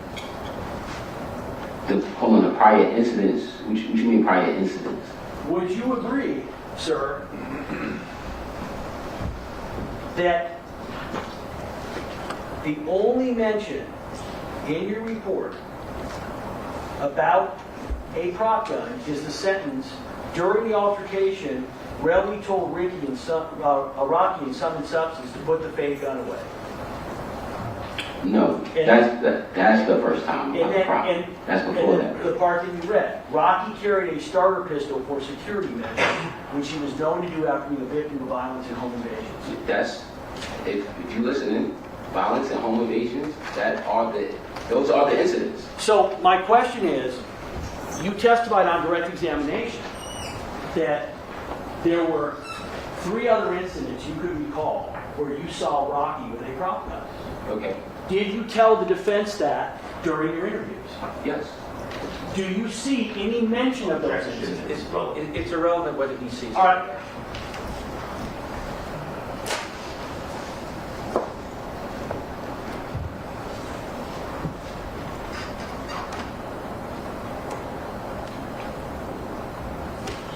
Have you ever given your cell phone to the police to have all of its contents copied and analyzed? no, Would you agree you never provided anything to the police in this case? they never, Motion to strike is non-responsive. Those no, 3, yes or no? Have you given anything to the police in this case? No. Have you given anything to the prosecution in this case? just this interview here, no, besides that, no. Did you and I have an interview, or did I cross-examine you on the stand after you were called by the defense? You're asking me questions here, so to my knowledge, if somebody's asking you questions, that's an interview. So that's all I'll say. And did you agree to this interview? Can I answer thoroughly? That's a yes or no question. Yes, when you ask me right here, I say yes. So, sir, are you aware that you were called as a witness by the defense in this case? Yes, Are you aware that once you're called as a witness by the defense, that by law, I get to cross-examine you? yes, So, would you agree, sir, this is not a voluntary interview or conversation we're having? You're in a court testifying for the defense, and I'm cross-examining you. Is that correct? yes, So, do you now strike that? Isn't it true, sir, that as you sit here, that you do not want your friend, your brother, to be convicted in this case, whether he shot Relli with a real gun or not, correct? can you rephrase that? Isn't it true that as you sit here today on that witness stand, that you do not want your friend, your brother, Rocky, to be convicted in this case, even if in fact he shot Relli with a real gun? I was there, he didn't. So no, I do not want him to be guilty. Motion to strike is non-responsive. It is. Listen to my question. Isn't it true, sir, that even if the defendant shot Relli with a real gun, that because he's your brother and he's your friend, you do not want him to be convicted. Can you please rephrase it in a way that I understand? Okay, I'm gonna try it again. Listen to my question. You've repeatedly testified that you don't believe that the defendant did not commit this crime. We understand that. That's not my question. Listen to what I'm asking you. Even if, sir, he committed the crime, even if he shot A AP Relli with a gun, even if that were true, because of your close relationship with him, because you view him as a brother, you do not want him to be convicted. Isn't that correct? I really don't understand the question. Let me try. I'm gonna try. What's that? Sure. All right. Pretend the gun was real. And that Rocky fired 2 shots at Relli from a real gun. And that's what he's on trial for. Is it true that you would not want him to be convicted? That's what he's trying to say. True. Even if it was a real gun. True, I will want him to be convicted. Thank you. I have no further questions, Your Honor. Mr. Detective, there's one. Save that time on count.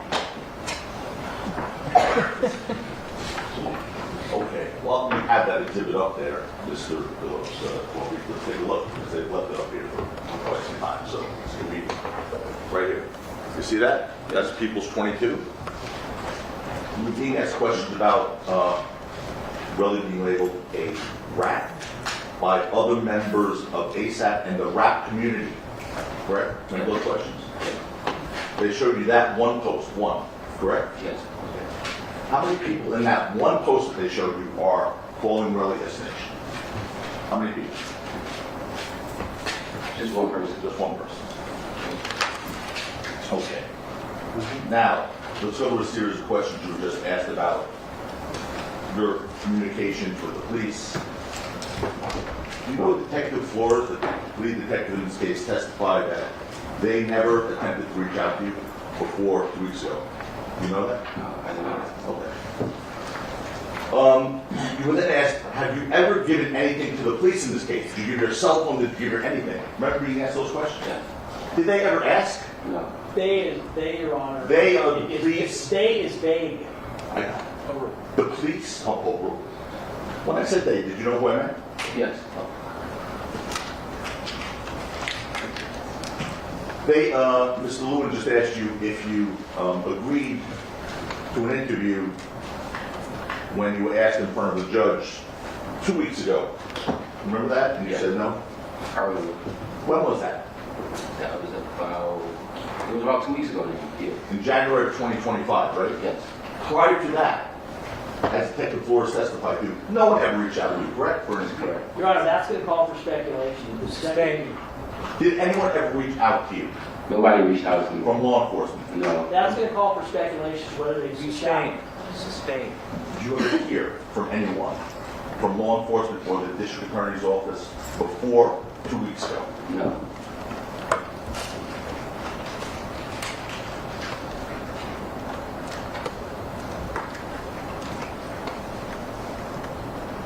By the way, Willie knew who you were, right? Yes, that was in front of him for Right. Knew where you lived, right? Yes. He was speaking to the police as you learned, right? Yes. Then you were asked, once you learned Rocky was charged with the crime, okay? Yes. Did you then think maybe you should reach out to the police at that point? Remember being asked that question? Yes, I remember that question. He was already charged with the crime at that point, correct? And yeah, 2022, yes. Yes, sir. Okay. So did you think they made up their mind already? Objection, Lee. Sustained. Well, why did you reach out to them after he was already charged with the crime? Because I felt as though they already arrested him and charged him without speaking to me. I felt like, why should I speak to them? They already got their mind made up. Now,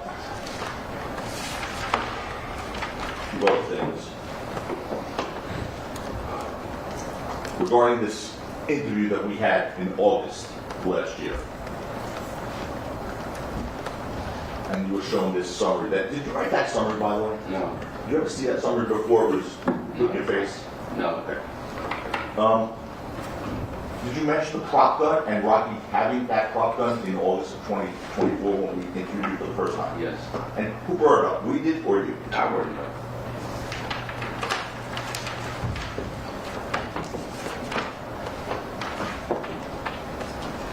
You asked questions on cross about Bill's bloody lip and being beaten by Relli. Remember those questions? Yes. When you testified on direct, and I think on cross as well, you said that he had a bloody lip, correct? Yes. You didn't say that his face was broken, did you? No, I didn't say You didn't say he was bruised all over, did you? no. Does the video that they showed you of him wearing the American flag on his head on November 7th at Complex Con, does that change the video that you saw here on November 6th? From the incident? Yeah. No. Does it change what you saw with your own eyes on November 6th, 2021? No. You asked questions about how you knew on cross-examination, how you knew it was the same prop gun on November 6th than it was at the previous instances. How did you know? Only because they had like unique modifications. I believe a belt clip and a clear replica magazine. Clear replica magazine, Yes. right? And when you say the belt clip's not something that's on the pants, it's on the prop. leading assistant. Okay. Explain what the belt clip is. It's an accessory to the prop, so it's not like a holster. It's I believe it was equipped to the prop. Okay. And how else did you know it was the same? You asked questions challenging whether you knew it was the same prop gun on November 6, 2021 that you had seen in previous instances. Mhm. How else did you know? So, for one, seeing it with my eyes, and two, speaking to my bro about it, speaking to Rocky about it. Okay.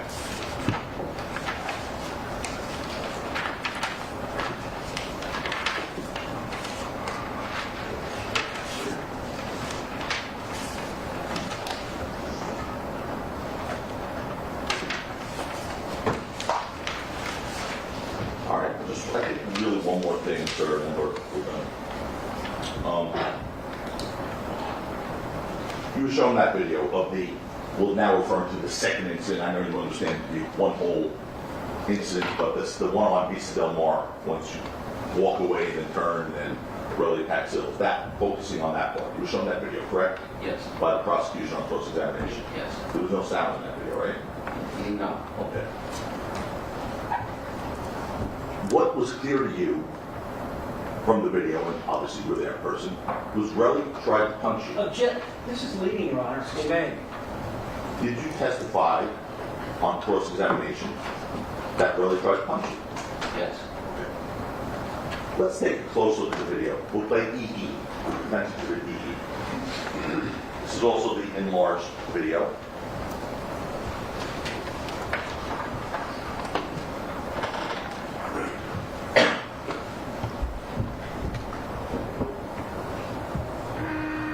With your pointer, show the jury when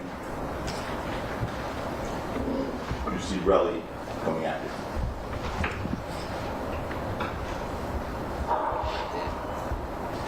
There. Go back again, please. Your Honor, it's leading when Overruled. Okay, so show again. can the witness answer the question and not the defense? He's asked the question and Mr. Cappuccino said there. Your Honor, do you read the ruling? No.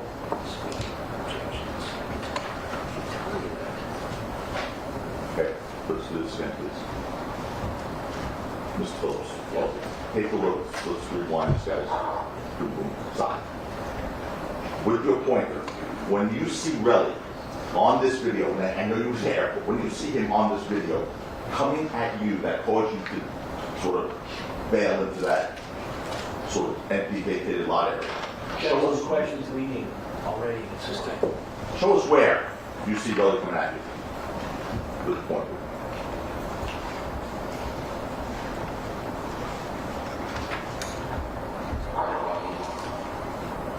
Stop. Go back, please. Stop it.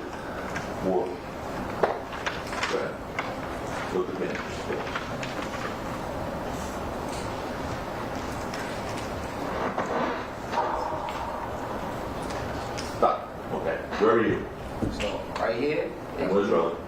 Relli is like right there.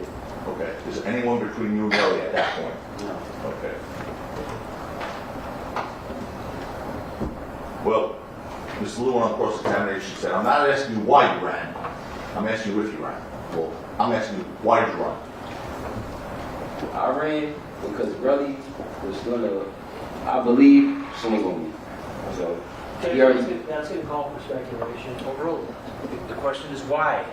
He's answering why. You also said on cross-examination that Relli attacked Hills, correct? Yes. Okay. And you said he attacked him before the first shot. Let's go back, show the jury where you first see Relli attacking Hills on this grainy video. With your point. Now. Okay. That's at 13 13 seconds. Is that right? That's when he first attacked it. Had Rocky discharged that prop gun that started this yet? No. What's that? No. Okay. As a matter of fact, play forward. Do you hear that prop gun shot, first shot? Yes. And where is, from that video, and from your personal recollection, where is Rocky's arm pointing? The question is vague since it's recording both. Okay, let's take the video. Just a minute. Sustain. Let's take the video. Where is Rocky's arm pointing when he released that first shot in the video? Go back for a second.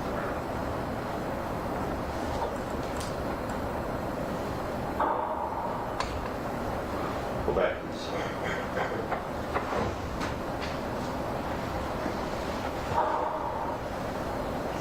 Go.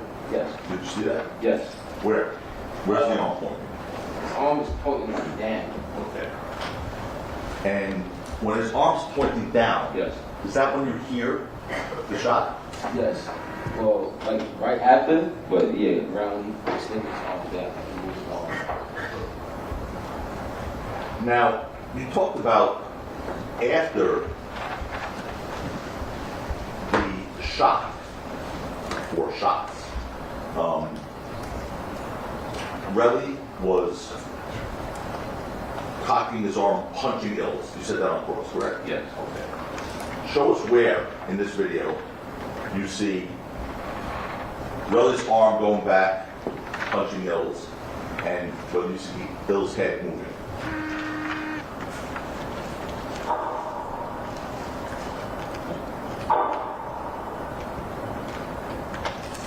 So, Go back, please.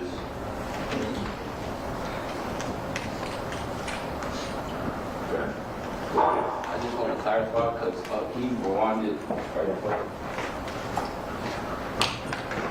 To where, sir? Like right about there. Okay. 19 seconds. So you can see his arms swinging on Hills right there. Okay. And that's after the shot, correct? Yes. Go ahead, you go back.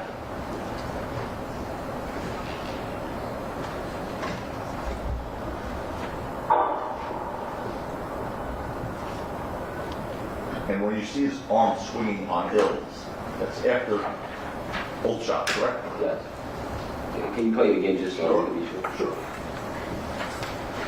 Can I ask the question to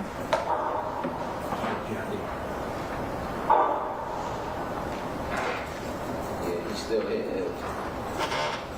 Okay. He's still hitting Ills. Do you see what happens with Relli and Ills right there? Oh, it looked like they fell. Okay. And is that well after the second prop gun shot, starter gun shot is fired? Is it after? the Oh, second yeah, one? yeah, this is after. Okay. So let's play it one more time from start to finish. Tell us what you see.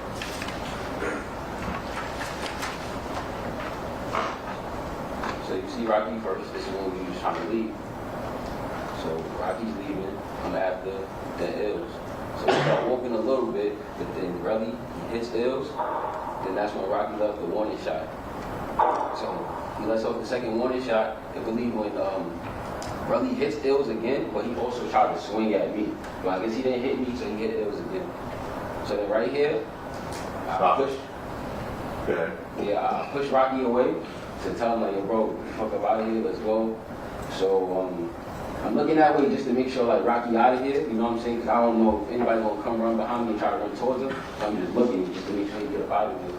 So then I turn around to see like what's good with Ills. You feel me? And then I see, I think Relli hit Ills one more time and then leave. Okay.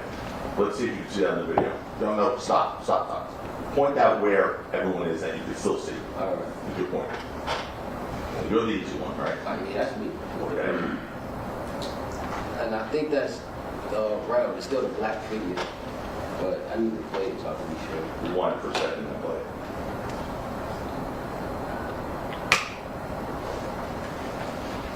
I believe this is Rel right here. That Terell? Yeah. Okay, and then Ills would be to the left. Okay, go ahead, play. Tell us what you see. So I'm leaving. And then, see, that's why I was trying to make sure Rocky get up out of there, because Relli would look like he was going to come back and tell you the direction of Rocky. I just peeped that. Okay, and what do you see? What, if anything, do you see Relli doing at that point? As you're leaving? At that point, he goes back into the direction it is. Okay. Play it.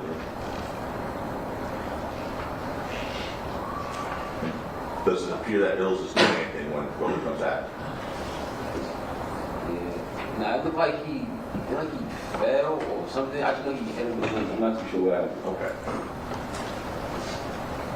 By the way, you were asked by Mr. Law&Crime, do you see him pulling out the gun? Remember yesterday? Do you see a gun anywhere in this video? No. Can you see a gun? No. Okay. You know Detective Flores testified you can't see a gun in this video? Objections, improper. Sustained. Hypothetically speaking, if Detective It's Flores... an improper It hypothetical. is. And it would also call for speculation, and his opinion about that would be irrelevant.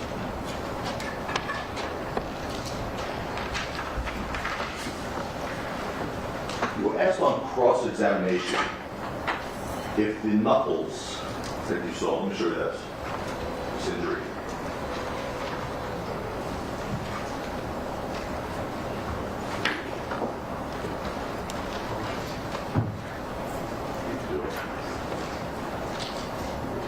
This is people 17 for the record. You asked on cross-examination if the knuckles in that picture are consistent with a punch or not. Remember being asked those questions? Yes. Okay. Well, if someone's punching someone on the floor and they scrape their hand or knuckles on the floor, is that consistent with that injury? Yes. Objection, no foundation, calls for Well, speculation. there was no foundation for your question about the injury, so it's overall.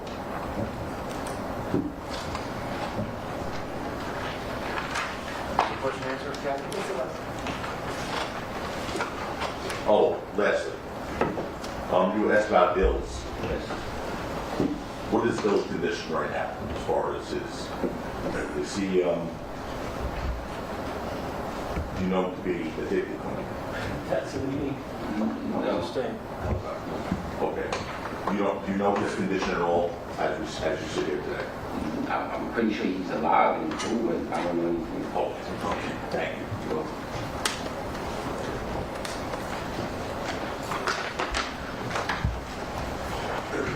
On cross-examination, you testified that you have never had any conversation with the defendant about this incident or about prop guns, correct? You remember testifying to that? I would object that this is beyond the scope. Overruled. You testified on direct examination, you never had any conversation with the defendant about this incident or about any prop guns. Do you recall that testimony? I had a conversation with him only The question. Do you recall that testimony on direct examination? Can you repeat it?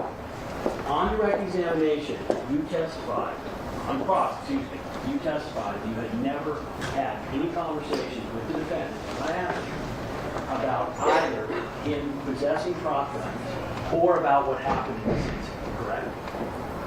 Who you testified to? Do you recall that? Yes. A moment ago, with Mr. Tacopina, when you were asked, how do you know it was the same prop gun, you said, Rocky told me that. Do you recall that? Yes. If you've never had a conversation with him about prop guns, and you've never had a conversation with him about this incident, then how is it that he could have told you that information in a conversation that never happened? Judge, I reject this His misleading. argument sustained. Well, It was also misleading. He was talking about before the incident. That's a speaking. Stop it! read the question. And it is I'll re-ask you. Both. Can you explain Yes. how it is if you've never had a conversation with the defendant about prop guns or about the prop gun in this incident, how it is that he could have told you that it was the same prop gun in this incident that you saw in New York? Judge, objection, mistakes the witness's testimony. That's what I'm trying to say. Honestly, I said that we spoke in Harlem about the prop gun. When I said I seen it secured under his white tee, I said that in my testimony. You just testified a moment ago with Mr. Tacopina. You just said, he asked you, how did you know it was the same prop gun? On the night, let me finish. Okay. The night of the incident, from the one you'd seen before, you said, Rocky told me. Do you recall that testimony? I said that, Do you recall that testimony? Yes or no? yes. And I asked you if you'd ever spoken to Rocky about prop guns, and you said no. Do you recall that testimony? Objection. Rule. Do you recall that testimony? Yes. Would you agree, Mr. Phillips, that both of those statements cannot be true? Objection, argumentative. Sustained. Can you explain how it is, if you have not spoken to the defendant about prop guns at all, how it is that you had this conversation with him about prop guns? Objection, argument mistakes the testimony. Overruled. Well, like I said, I was at the video shoot when I first seen the prop guns. So we didn't have to have a conversation then about the prop gun. We knew it was a part of the set, you know. And the second time, I said that I seen him with the prop gun in New York. I didn't say we had a full-blown conversation about it, but I did say I seen it. You actually testified, your answer was to the defense question, because Rocky told me. Do you recall that answer? Yes. Is there a way that Rocky can tell you something without you having a conversation with him? Objection, argument. Sustained. You also testified, and you referred to it as Rocky fired a warning shot, correct? Yes. Can you tell me, if it's a prop gun, isn't every shot, in essence, a warning shot because nothing comes out of it? Yes.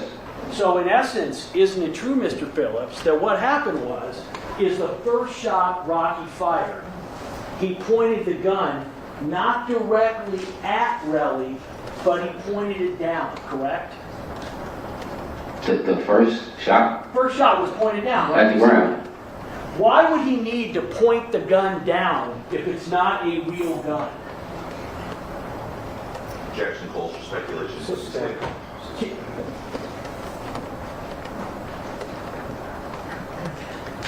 You testified that the defendant,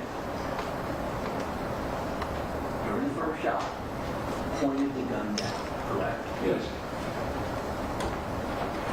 If the gun is not real, are you aware of why it would be necessary to point the gun down and fire a warning shot? It's not a real gun. Same objection. Same rule. These are all arguments that can be made to the jury before summation. How much You have longer- also said- Just a minute, Mr. Lewin, how much longer do you have? I'll be done by noon, so another 2 minutes. Okay.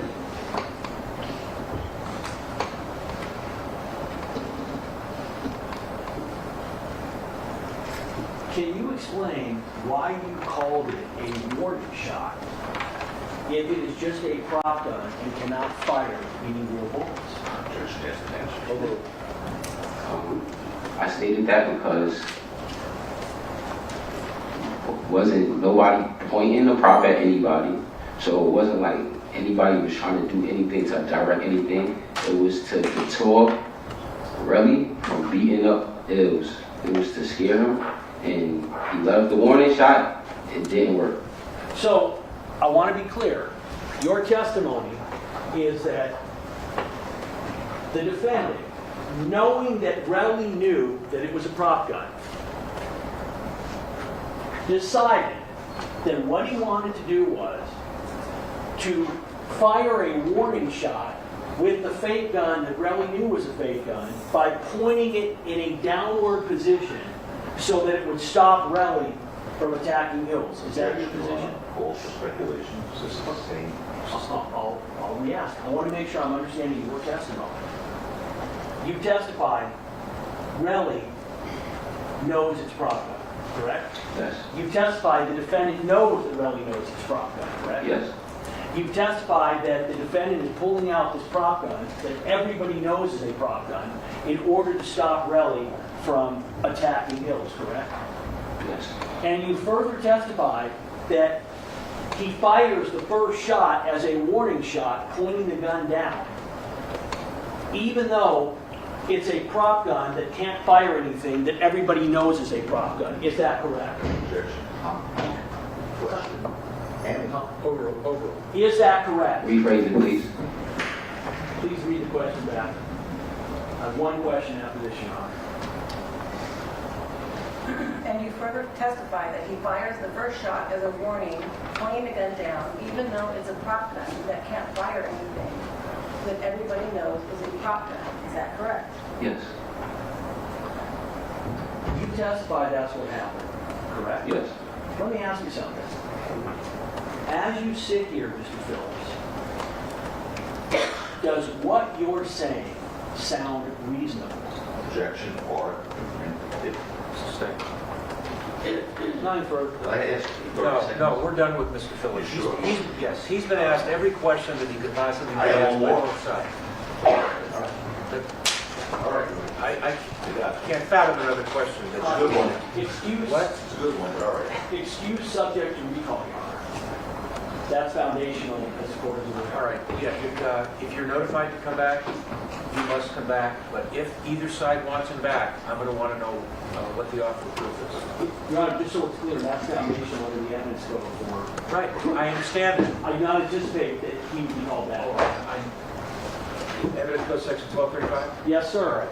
Okay, if it happens that you're notified to return, you must return, so you are not excused. Understand? So I stay in California. Well, you don't have to stay in California, but if you're notified to return, you must be here the very next day. All right, but for now, you can go. Thank you for your All right, we'll be in recess till 1:30.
I didn't know what was or what might not be Brady material, so I asked the prosecution, specifically Mr. Prislomic and Mr. Lewin, to go in camera with me at 1:15. I wanted to know what potentially was the Brady material. Everything was fully related to me. There is nothing that need be disclosed pursuant to Brady. There is nothing that tends to exonerate. There is nothing that tends to impeach a prosecution witness. Consequently, nothing need be disclosed. All right, is the, I guess we need to bring in the jury. Is Mr. Levin here? Yes. Okay, let's get the jury in first, and then call them. Your Honor, just one issue. So I understand that they made a recording of the I can't hear you. Oh, they made a recording of the witness, Right. I understand it? Before it...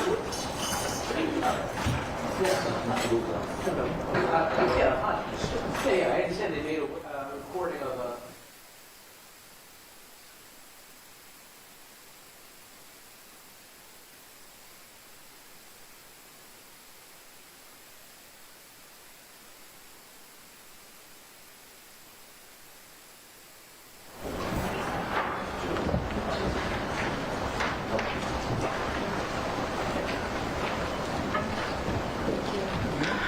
Let me, while the jury, let me see inside or not in the record.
Okay.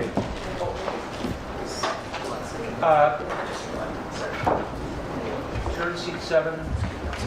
Turn 7. Alex reminded me that you needed to recess at 3 o'clock tomorrow. I need to leave at 3. Is that like in stone? Can it be any longer than I that? need to be in Bakersfield by 6 o'clock. Can you be later? Can No, you but be I'm later? giving a talk. I can't be later. All right. Then tomorrow, I told you, we'll break at 3. We will break at 3. Because we should be, I think, we'll dump up. Oh,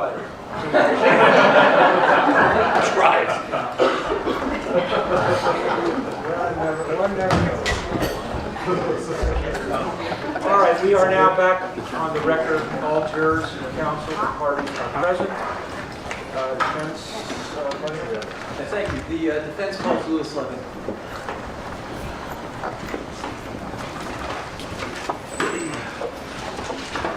Right across from your face, let's go around there. So you can just stop around there, raise your right hand for us. Thank you. You solemnly state that the testimony you may give in the cause now pending before this court should be the truth, the whole truth, and nothing but the truth, so help you God. Yes. Thank you. Please take this in the witness stand there. Feel free to adjust the microphone and state and spell your name for the record. Louis Levin, Louis Levin. Thank you. Thank you, Your Honor. Good afternoon, Mr. Levin. Good afternoon. Do you go by any other name than Louis Levin? Yes, ASAP Lou. Okay. Ms. Levin, in anticipation of the prosecution's questions later, would you ever commit perjury to defend Rocky? No. Would you ever commit perjury for anyone? No. Do you understand the significance of the oath you've taken today? Yes, I do. And do you take that oath seriously? Yes, Is this your first time testifying? it is. What do you do for a living? I'm Rocky's tour manager. I also DJ, and I have a clothing brand. And what are your responsibilities as Rocky's tour manager include? Just doing the routing for the shows, making sure that the production staff is hired, the production is right, he gets there on time, just that we have a successful and good show. Okay. And in addition to touring, are you also involved in Rocky's music videos? Yes, I am. And what does that involve? Sometimes I'm featured in the videos, but most of the time I'm there to like help manage directors, producers, assistants, props, light, anything, just kind of the helping hand. Okay. And how long have you worked with Rocky? Since 2010. When did you first meet him? I met him in 2010 at a concert in Brooklyn. And can you tell us about that? Yeah, I was. Relevant just to overall. You can answer. Yes, I was actually a fan in the crowd, and I was a fan for him for a while, and I was in the crowd. He picked me out of the crowd and said, like, you're hyped, I like your energy, come up on stage. Went up on stage, and then after that went backstage and met him, 12E, Bari, Ills, just all the ASAP guys. And did you begin working with Rocky at that time? Not right away. It was a couple months after. It was either later in 2010 or early 2011. And what was your first position with Rocky? I was his assistant first. And what did that involve? Just like assistant tasks, make sure he's up on time, he makes his meetings, phone calls, he eats, his bags are packed, he's prepared for the day. Okay. And was there a time where you switched positions? So you stopped doing that? Yeah, I did that for about 3-4 years, and then I started being his tour DJ, and like when he did after parties or clubs, his DJ for that as well. Okay. And when did you start becoming his tour manager? I would say 2017, 2018, somewhere around there. Okay. Now, in addition to the work you do for Rocky, have you held any other jobs? Well, yeah, I DJ and I have a clothing brand. Okay. I DJ on my own, yeah. And how large are the venues that you DJ for? It varies. I've done like festivals with a few thousand people. I've done smaller private events, like club events. It varies, but I've done international, domestic. I've traveled for a lot. Okay. And you mentioned that you met ASAP 12. Is that right? Yeah, the first show I met Rocky. And what's your relationship been like with 12? It's been good. I would consider him a close friend. And did you ever meet someone known as A$AP Relli? Yes. And what's your relationship been like with him? Over the years, it's always kind of been up and down. It would be times where like we were good, and then like a week later, he would text me or call me and say, "Fuck you, you're a bitch, you're a faggot." Oh, sorry. Overall hearsay. Overall. You can answer. He would text me and just be aggressive, like, "Fuck you, I'm gonna fuck you up when I see you, you're a bitch, you're a faggot," but then a week later say, "Hey, I miss you, we should hang out." Like, it's been like that ever since I've known him, really. What's your understanding as to why it's been like that? Your Honor, that's going to call for speculation. It's also relevant in perspective too. What's your understanding as to why it's been that way? What's your understanding? What? What's your understanding as to why it's been that way? The objection sustained. Okay. Ms. Levin, do you have any experience with firearms? Yes, I do. And are you licensed to possess firearms? Yes, I am. When did you get licensed? In 2020, And why? it was COVID times, and it was pretty crazy. There was a lot of like home invasions. There's a lot of people getting robbed. There's a lot of violence going on, and I just felt the need to have something in my house to protect myself. Okay. And what firearms, if any, do you own? I own a Smith & Wesson M&P 9. I own a Glock 42. I own a 12-gauge shotgun and an AR-15. Right. What caliber is the Glock 42? It's .380. Now, what do you do with those firearms? Take them to the shooting range, keep them in my house. So, yeah. Okay. And do you consider yourself knowledgeable about guns? Yeah, I would say so. Are you personally, aware whether or not Rocky's been the victim of prior violence? Yes, I am. And can you tell us about that knowledge? I know he was jumped in a club in 2018. His face was cut. Foundation, otherwise you're saying. Motion to strike the answer. Hold on. Sorry. He can testify to what he has observed relating to that. If anything has been told to him, that would be an admissible version. Thank you, Your Honor. So, with that instruction, are you personally aware of anything that you observed in terms of past violence against Rocky? Yeah, that I personally observed. He had home invasions and a stalker. And can you tell us about the stalker? The stalker has actually gotten into his home before. I saw the security footage, and I've actually encountered her in person before, like just following me around. Okay.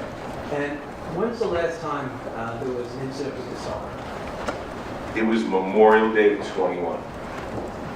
Around May of 2021? I would say yes. Now, do you know of any security measures that Rocky took in response to these incidents?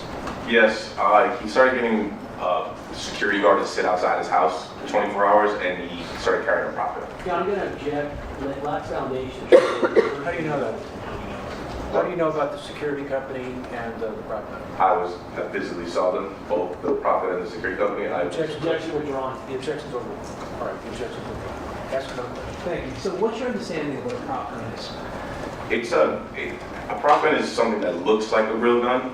It doesn't fire a projectile. It makes the same noise. It looks like it. It's just, like I said, it doesn't actually shoot anything out of it.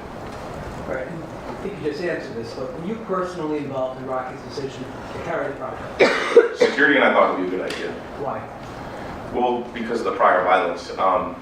It's just a non-lethal form like self-defense. Okay. Now, you said you worked with Rocky on music videos. Did any of them involve prop guns? Yes. Which was the most recent one? DMV. And where was that music video made? It was made in New York. Who were the main characters in that video? Rakim Mayers. Do you know where Rocky got the prop gun that he carried from? Yes, he got it from that video shoot. And how do you know that? I was on set and I handled it there. Have you seen him take it? I did see him take it, yes. When was the DMB music video recorded? July 2021. So about a month or two after that May 2021 incident with the stalker? Correct, yes. Now, after the DMV video, how do you know that Rocky carried that prop gun? I personally saw him and I handled it. Did you see Rocky with it on November 6th, 2021? I did, yes. Where were you when you saw it? We were at in Long Beach at ComplexCon. We had rehearsals that day for the show, which was the next day, the 7th. During rehearsals, he does like a dress rehearsal where he gets on stage and runs around and rehearses his performance. While he was running around, he handed me the prop gun to hold, so it was in safekeeping. And based on what you've seen and heard, did Rocky hide from his friends the fact that he carried that prop gun? Not to his close friends, no. And how do you know that?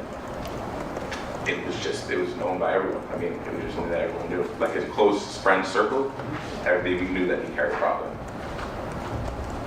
Have you ever seen Rocky carry a real firearm in public? Not in public, no. Now, the prop gun that you've been talking about, what type is it, or was it? It was a Glock 26. And did you ever do anything to that prop gun to modify it? Yes. I added this thing on the side of it called the clip draw, and what that is essentially it lays flush to the slide, and it allows you to put it in your waistband more securely, so if you have to carry it out. And then I also added a clear extended magazine on it. And why did you put the clear extended magazine on it? Well, the Glock 26 is a small, like, subcompact gun. The whole point of him carrying this was to make it look intimidating, to kind of scare people off that were going to try to harm him. So having the clear magazine and extended magazine made it look a little bit more intimidating. Okay. To your knowledge, did there come a point where Rocky stopped carrying that prop gun? Yes. It was after November 7th. Objection Foundation, in terms of how he knows this, can we get the foundation? How do you know? Oh, because I was part of the decision. He gave it to me. He gave it to me after. Objection's overruled. Thank you. And why was that decision made? That's going to call for speculation unless it's first-hand knowledge. Overruled. The decision was made because, like I said, he carried it to deter violence, and then on November 6th, after the incident, it obviously didn't work, and he decided to just get actual armed security. He didn't want to carry it anymore. Do you know what happened to that property? Yes, I brought it back to New York. Can you tell us about that? Yeah, so after he gave it back to me, January, I believe, of next year, 2022, I flew back to New York with it, and I gave it to the co-director that we got it from.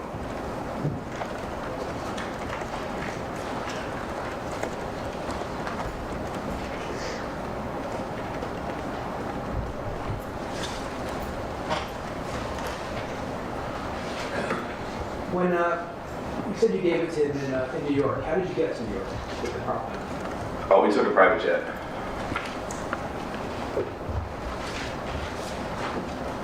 Now, do you know if Rocky was licensed to possess firearms in 2021? That's going to again call for hearsay. Stand.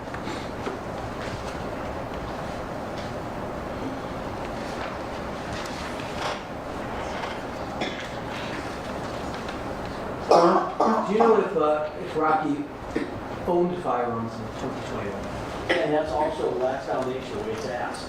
Ask him what he knows, what he's seen. You can answer. Yes, he did. And what firearms did he own? It was a Desert Eagle, 44 Magnum, and an AR-10 rifle. And are they designed to accommodate 9mm caliber ammunition? No, they're not. Have you ever been to Rocky's home? Yes, How often? many times. And have you ever seen firearms ammunition there? Yes. Did you ever plan on going to a shooting range with Rocky? Yeah, we did. It was in the summertime of 21, I would say July, August, somewhere around there. And what preparations did you make in order to go? So I came to his place first with my both of my pistols, my handguns, and while we were there, I was oiling the guns up and loading the magazines, and also calling around the shooting ranges to try to secure like a private area, a private room. And why did you do that? Why were you looking for a private room? Well, because of who he is, he's a celebrity, and we just didn't want to cause a commotion going there. And usually when we go out places, we do try to get a private room. In this instance, did you actually end up going to the shooting range? No, we couldn't secure anything. Everything was booked out, or just nothing was available that day. So what did you do instead? Just hung out at this place. We had a couple of drinks, talked, bullshit. Okay. Did you go home that night? I did. And did you bring your weapons and ammunition back with you? I did not. Why not? Because I had a couple of drinks. I didn't think it'd be wise to travel with my firearms. Okay. Did you go back to Rocky's house to retrieve your belongings at some point? Yeah, the next day I did. And at that time, did you take everything with you? I took everything except for one magazine. It was a Glock 43 magazine. Okay. Now, do you own a Glock 43? I do not. All right. So why did you have a Glock 43 magazine? So when I purchased my Glock 42, and I was at the gun shop buying accessories for it, more magazines, I had mistakenly grabbed the Glock 43 magazine. When you're in the store, everything is like right next to each other. So it's the Glock section, it's all of them listed, the 17, 19, all the accessories. They were right next to each other, and I grabbed it mistakenly. And I didn't realize until that day that I had mistakenly grabbed it. And I want to show you what's in evidence is Exhibit 40. Give us Exhibit 40. 40B? 40B.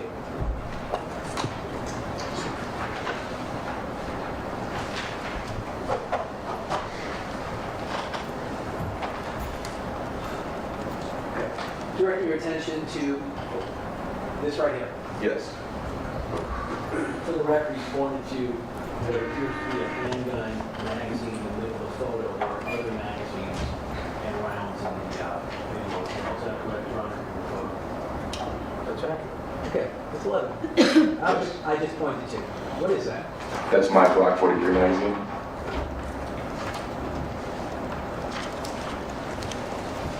Was this magazine ever used? No. Can you tell that from looking at the picture? Personally, I guess, because I mean, I own firearms and I own other magazines. Usually it has wear marks on the side of it from going in and out of the pistol or firearm. So that one has nothing on it. It's clearly brand new. It's just loaded.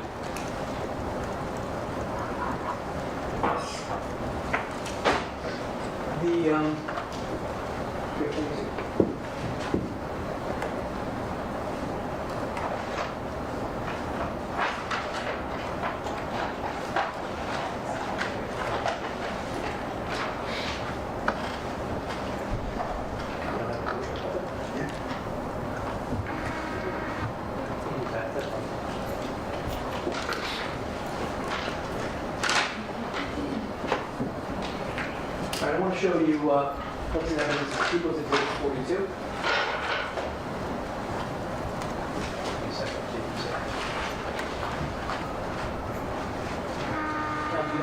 You don't have to take them all out. We'll stipulate some numbers if you like. See this. Can you zoom in on it? Away. Okay. Why don't we do this? Yeah. So I want you to take a look at this. Cartridge. Tell me if you recognize that. Yes. What is it? It's a 6-hour 9mm cartridge. It's mine. Is that the ammunition that you left at Rocky's house? Correct, yes. The one that, excuse me, ammunition that was contained in that magazine that we just saw? That's correct.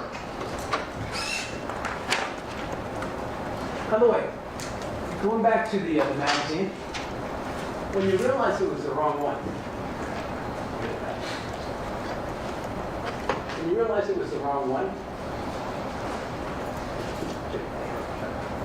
why didn't you return? It's a $20 magazine. It would have cost more in gas to go there back and forth in my time. Okay. All right, I want to show you what's in evidence is Defense Exhibit CC.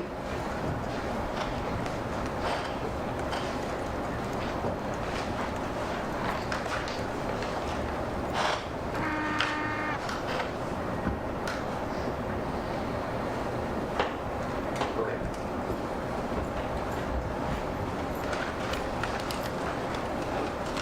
Let's look. Do you see the two shell casings on the right? Yes. Can you see the imprint on the bottom of those shell casings? Can you make it out? Yes. Okay. And what do they say? What's the imprint? FC 9mm Luger. Okay. Can you tell us what brand these casings are? That's Federal. Okay. And the cartridges on the left, are those the cartridges that you just saw? Yeah, the one you just handed me. Okay. That's the 9mm ammunition that you left in Rocky's house? Correct. Okay. And what brand is that? SIG 6-hour. All right. So these 9mm shell casings on the right, the same brand as your 9mm ammunition on the left. They are not. Thank you. I don't have anything further. Go.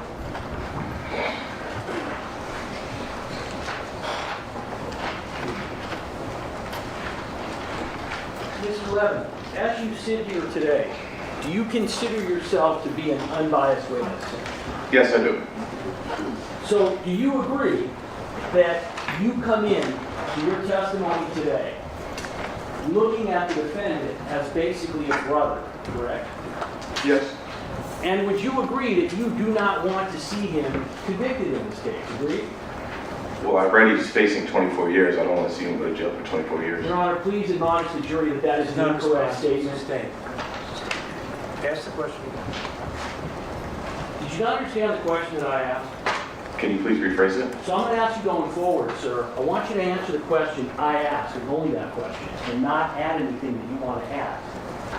The attorney who called you will have a chance to get up here on redirect and to ask you anything that he wants to ask. Do you understand that? Yes, I apologize. Can you please rephrase it? My question is, isn't it true, sir, that whether or not the defendant committed this crime or not, you do not want him to be convicted, do you? I believe in the judicial system. Anyone who's committed a crime and is guilty and found guilty by a jury should pay for their crime. I'm going to ask you again, sir. Given your close relationship with the defendant, isn't it true that you do not want him to be convicted in this case? Yes or no? I can't really answer that. I don't know the details, full details of the case. I can't accurately answer that. I'm sorry. You would agree that you have in addition to your personal relationship, you have a financial relationship with the defendant, correct? Not significant. Well, wait a minute, you're his tour manager, correct? Yeah, the past 2-3 years, he barely toured. Well, if he tours, would you expect to be the tour manager? When he tours, yes. And when he tours, that can be very financially lucrative for the defendant and for anybody else who is associated with him, correct? Sure, yeah. So you would agree, sir, that you have a financial interest in the defendant being able to continue to tour where you can be his tour manager. Is that correct?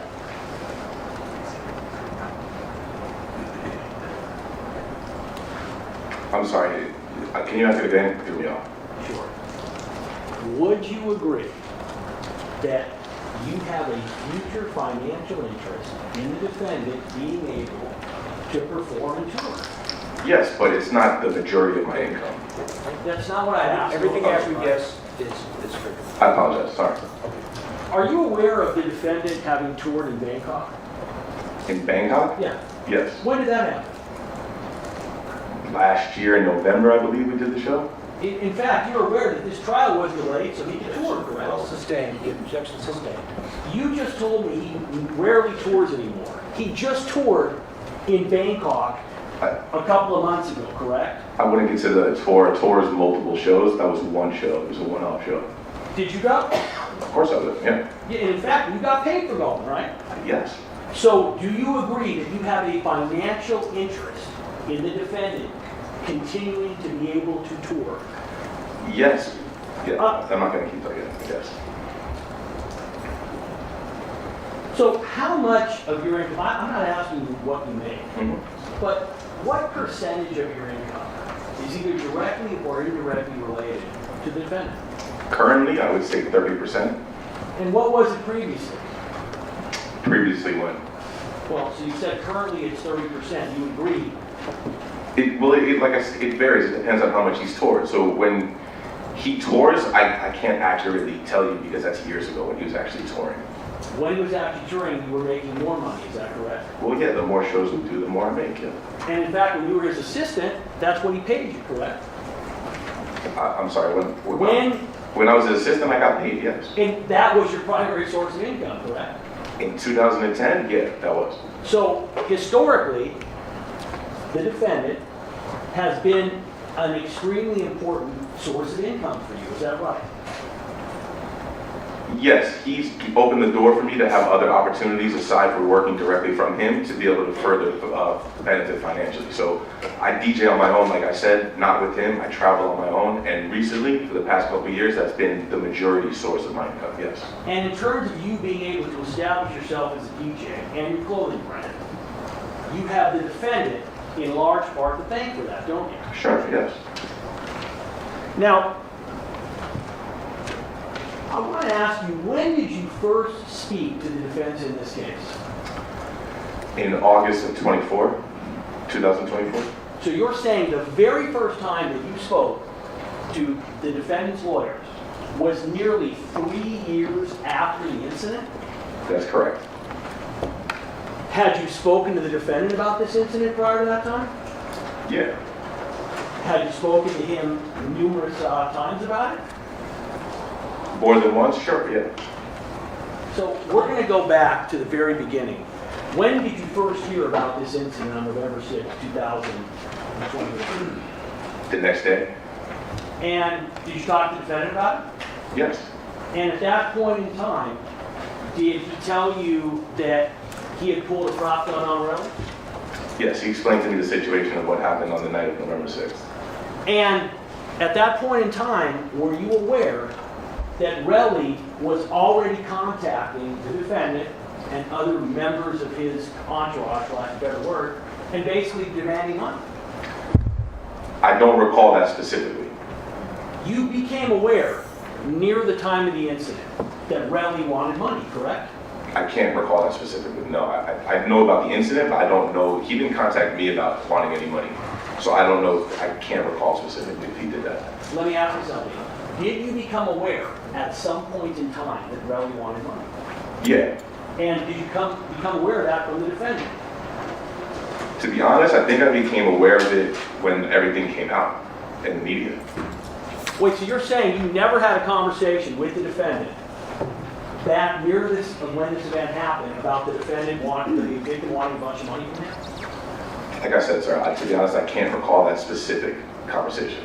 I'm not asking a specific conversation. I'm asking, did you have any conversation with the defendant, who you described as your brother, a fellow ASAP, the person who you were his personal assistant?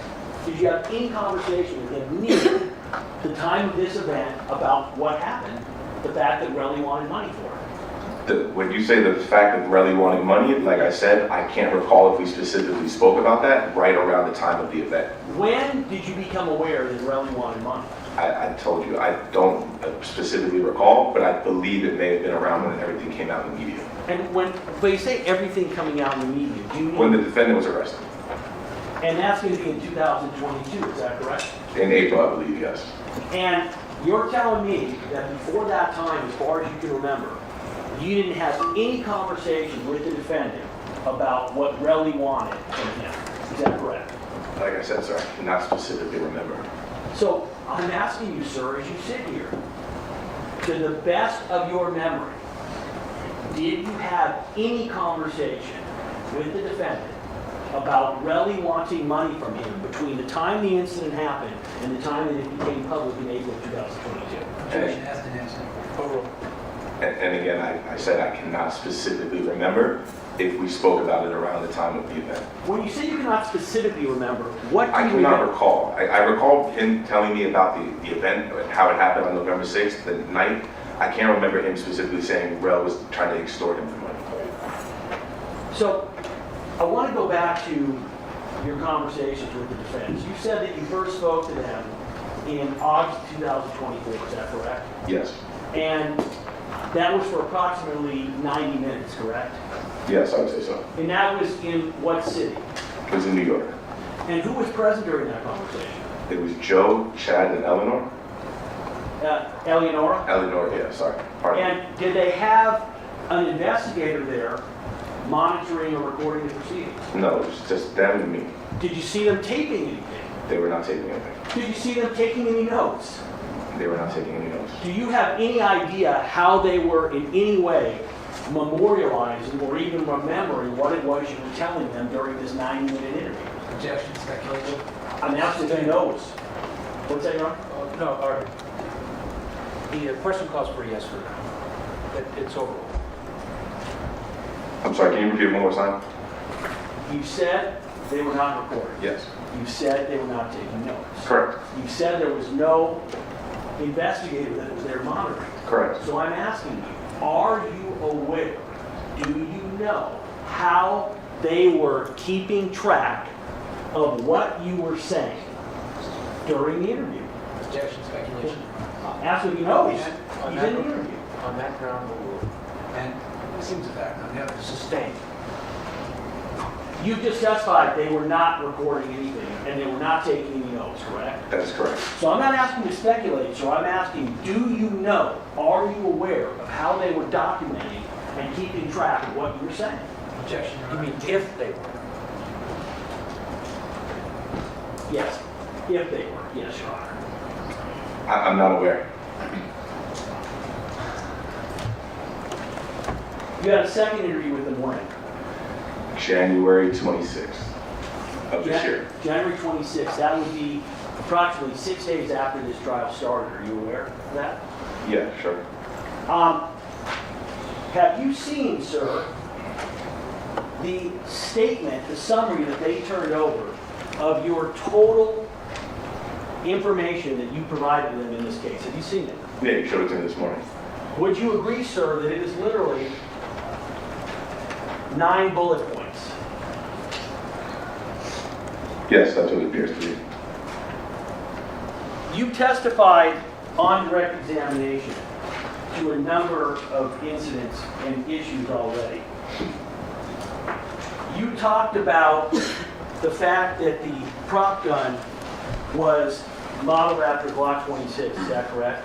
That's correct. Would you agree that what you said about the prop gun in your prior statement was as follows? Rocky carried a prop gun after being a victim of prior violence and home invasions, correct? Objection, Your Honor. What's the States the ground? evidence, not his prior statement. Correct?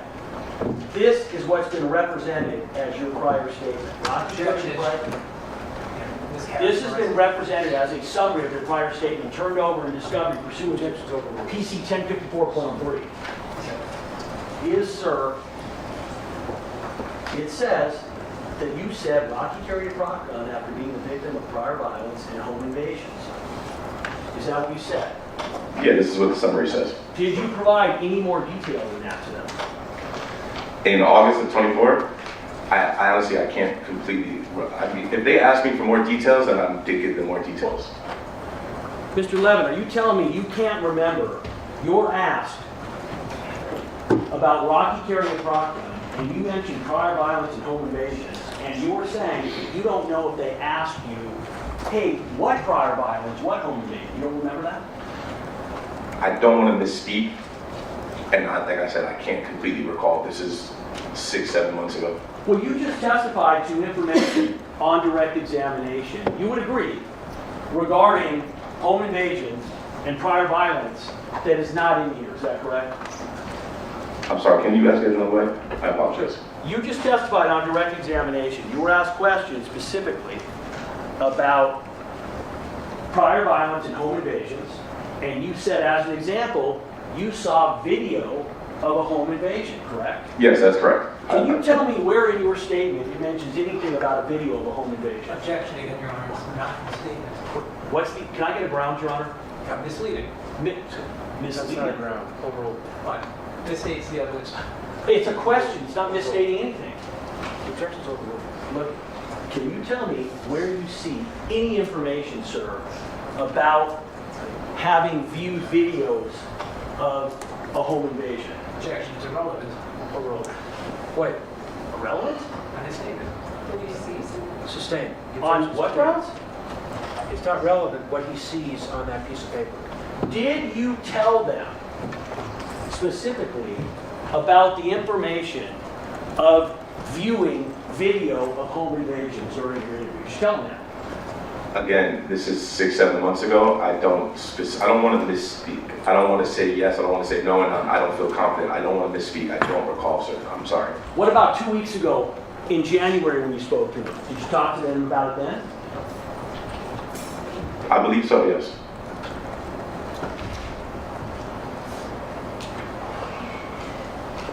Did you, sir, ever mention anything to them in any of your interviews about going to a shooting range or trying to go to a shooting range? The incident you just discussed on direct, did you tell them about that? About the shooting range? Yes. Yes. I want you to take a look and tell me if you see any mention of a shooting range in your statement. Objection, irrelevant. Your Honor, the statement objection is. I'm sorry, I was talking to Alex. The question, Your Honor, I've asked him, he testified on direct regarding the shooting range incident, not being able to go there, what happened, how he went to the house, how the 9mm magazine was. Right. What about that? I'm asking him, he said, yes, I told them that information. I'm asking him, do you see that information in your statement? The objection's, it's irrelevant what he sees on that piece of paper. Did you definitively go through with them, sir, that incident that you testified to on direct examination?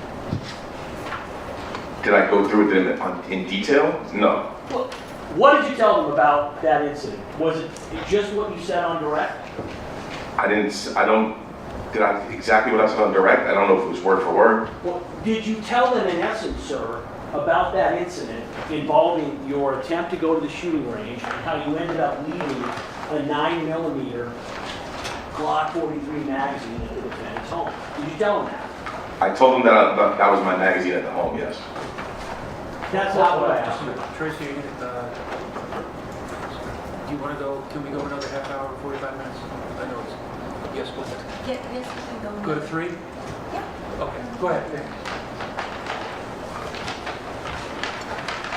I didn't ask you if you mentioned that it was your magazine. I asked you, did you tell them about the incident, giving the detail that you just gave on direct examination? Did you tell them that? What detail in specific is that? You just on direct examination told you recited an alleged incident where you were going to go to the shooting range. You went over to the defendant's house with all of your guns and magazines, that you had some drinks, and then because you had drank too much, you decided you were going to leave a magazine for a gun you didn't own at the defendant's home. Did you tell the defense that during your interview? No, not in detail like that. I didn't rehearse it with them, if that's what you're trying to say. That's not what I'm trying to Okay. say. I'm asking, did you tell them that? I didn't tell them in detail like that, no. Well, do you know then how they knew to ask you about it if you never told them? About the shoot, I told them we were going to go to a shooting range. Let me continue.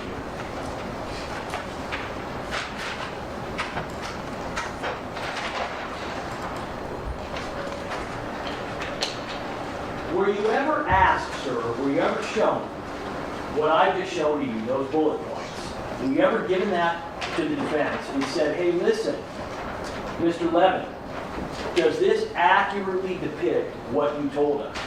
The first time I saw that piece of paper was this morning when you showed me. Did they ever call you to go over your statement, to say, hey, listen, we've got to turn over your statement to the prosecution. We want to make sure we have everything. Did they ever do that? No. You said you have knowledge and experience with firearms. Is that correct? Yes.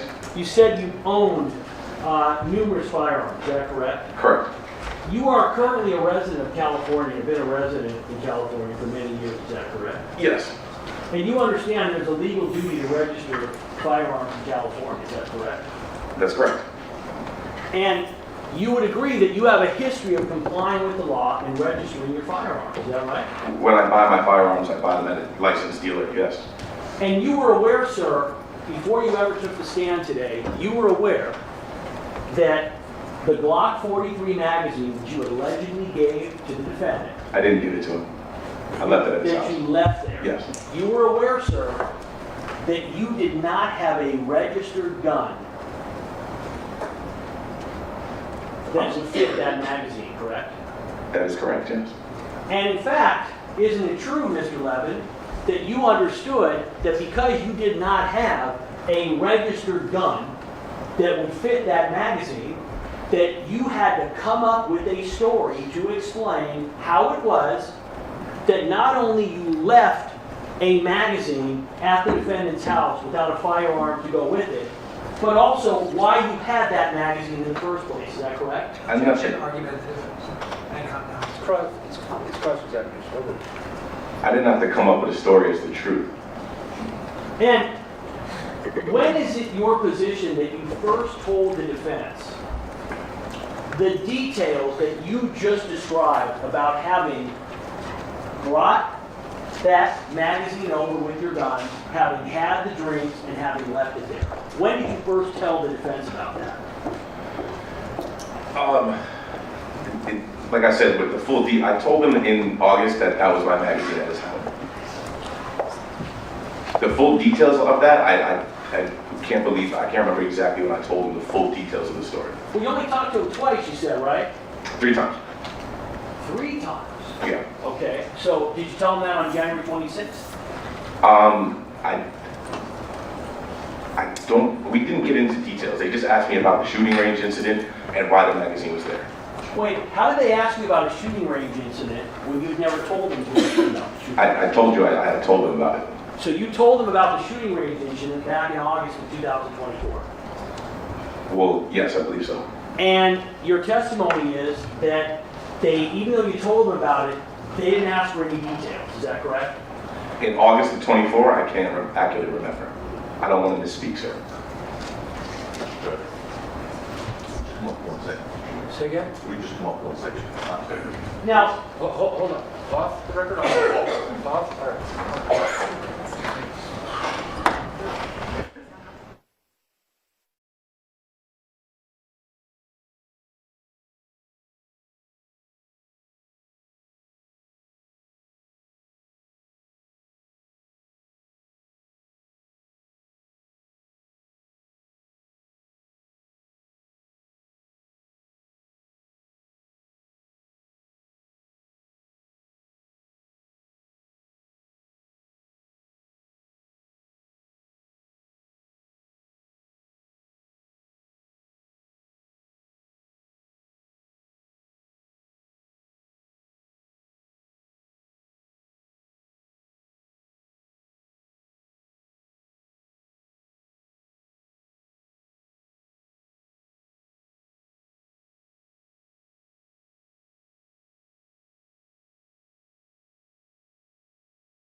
All jurors, parties, and counsel are present. Mr. Wilkins is on the stand. Mr. Wood. Ms. Levin, you have testified that you have experience in knowledge of prop guns. Well, I handle the prop gun, and I know how it works. I've never fired a prop gun, but I understand how it works. You've seen a prop gun fired, though, correct? Have I seen one fire in person? No. You've seen a prop gun either fired in person, in a video. Oh, in a video or a movie? Yeah, of course, yeah.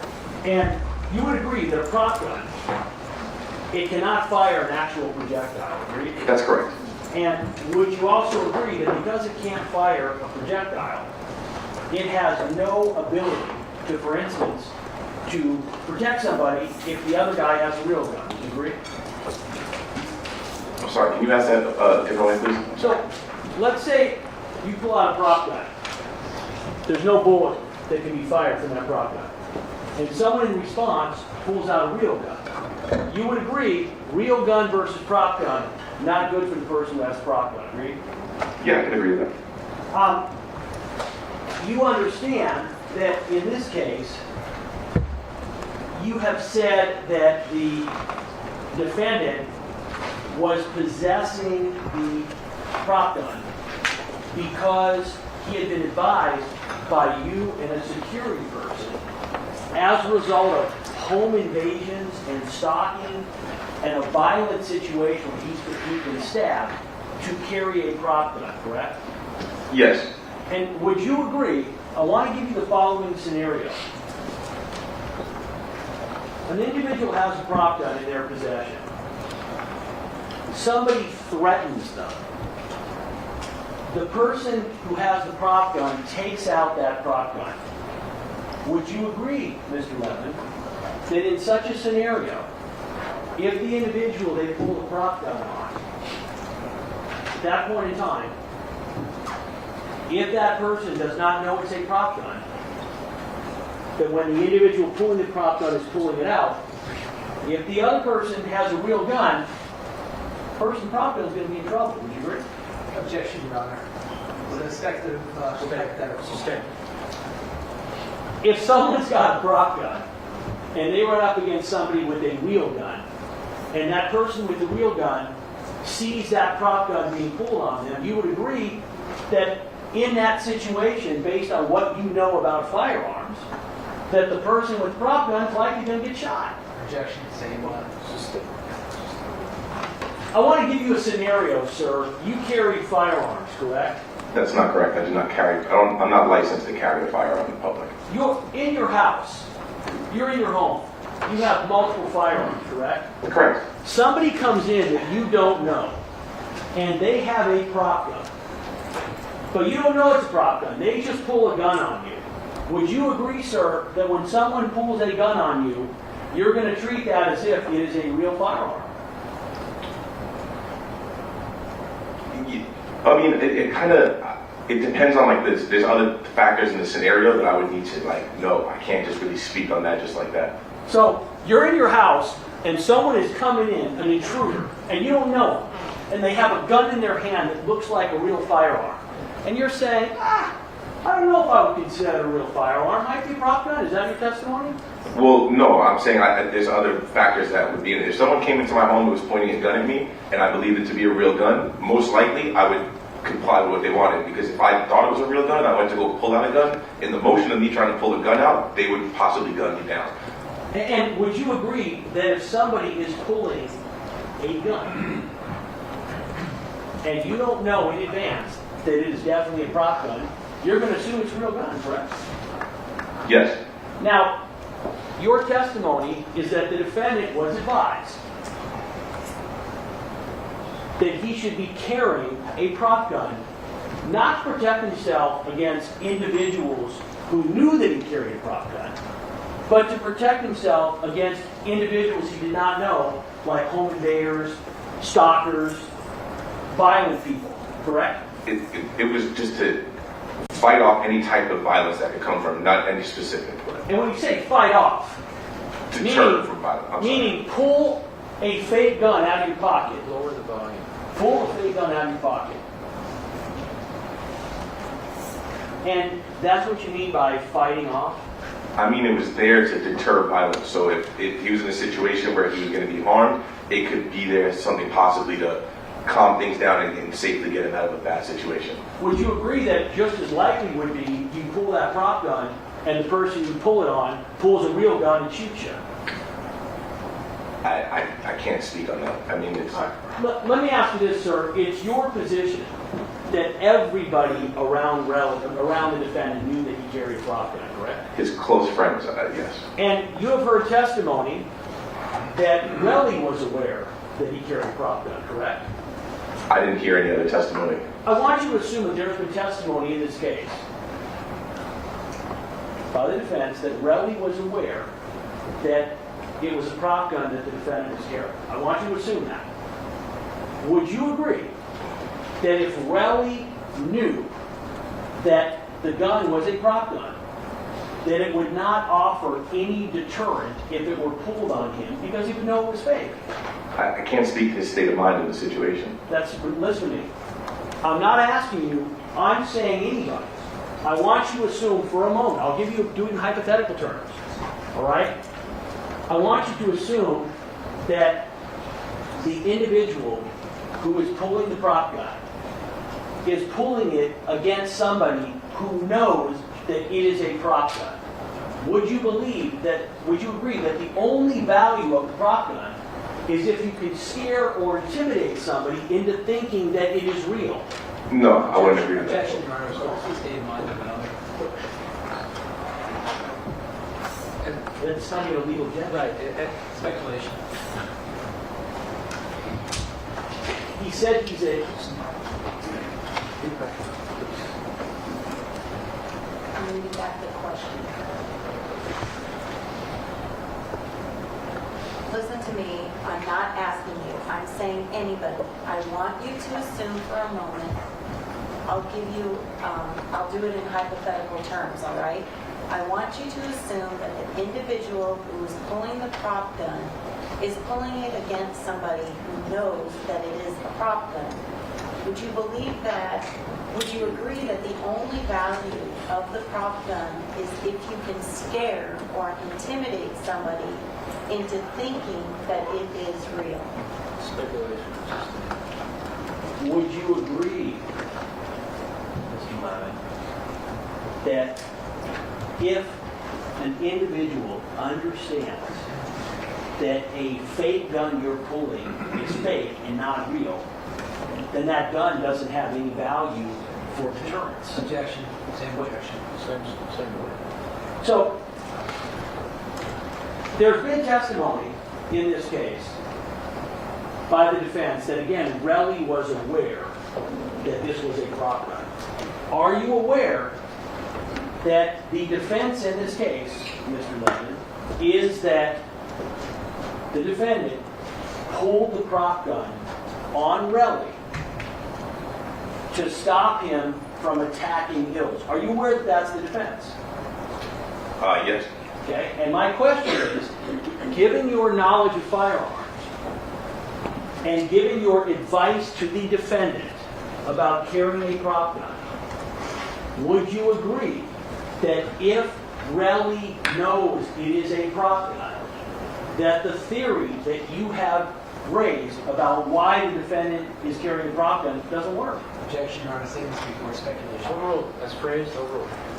Well, no. So the prop gun, like I said, it makes a loud noise, so that's going to draw attention and possibly draw police to come. So if he's beating up Ills and nothing is going, and he's not stopping, nothing's stopping him, that loud noise is going to draw a lot of attention from all people around, and it's going to help deter the situation. Would you agree that if a prop gun is used, that there is no reason for the person pulling the prop gun to aim the gun down or to fire, quote, a warning shot, because in the end the gun can't fire a shot, period? Would you agree? Objection, speculation, Your Honor. You testify, you understand how a prop gun works, correct? Yes. Can you fire a warning shot with a prop gun? Well, I think they're kind of all warning shots. There's no actual shot bullet that comes out, no projectile. So you would agree that You can't fire a warning shot with a prop gun because you can't fire a shot, period. All you can do is fire off the prop gun and have it make noise. Would you agree? That's correct. It doesn't fire a projectile. Would you agree that if you have a real gun with bullets, and you point it at somebody, and you pull the trigger, that there is a likelihood that that person gets shot? Would you agree? With an actual firearm? Yes. Yeah. Would you agree that the idea of a warning shot with a real firearm is that you are pointing the gun in a direction and pulling the trigger where no one is going to be hit, so as to warn the individual, hey, I've got this gun, and if you don't stop what you're doing, I'm going to shoot you. Would you agree? Objection, speculation, sustained.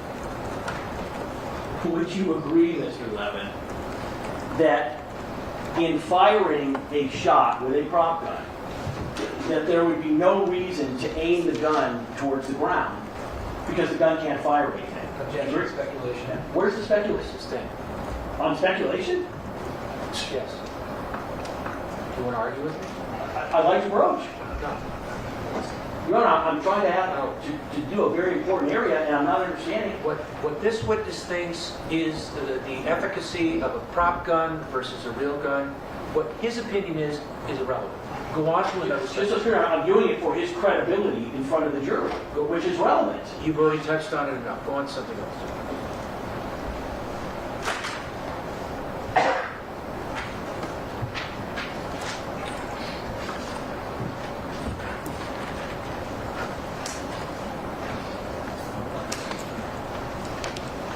Have you seen the video involving this incident? I saw the one that was on TMZ when he first got arrested, whenever it was posted. So how many times have you seen the video? Maybe twice. You're saying in 3+ years since this incident involving your brother, one of your best friends, a man you work for, that you have only looked at the video of this charged crime a couple of times. Yes. In that video, would you agree, I can show it to you, in that video, would you agree that between shots that the defendant is running around with his gun out and appears to be looking for a line of fire to hit the victim? Objection, irrelevant. Sustained.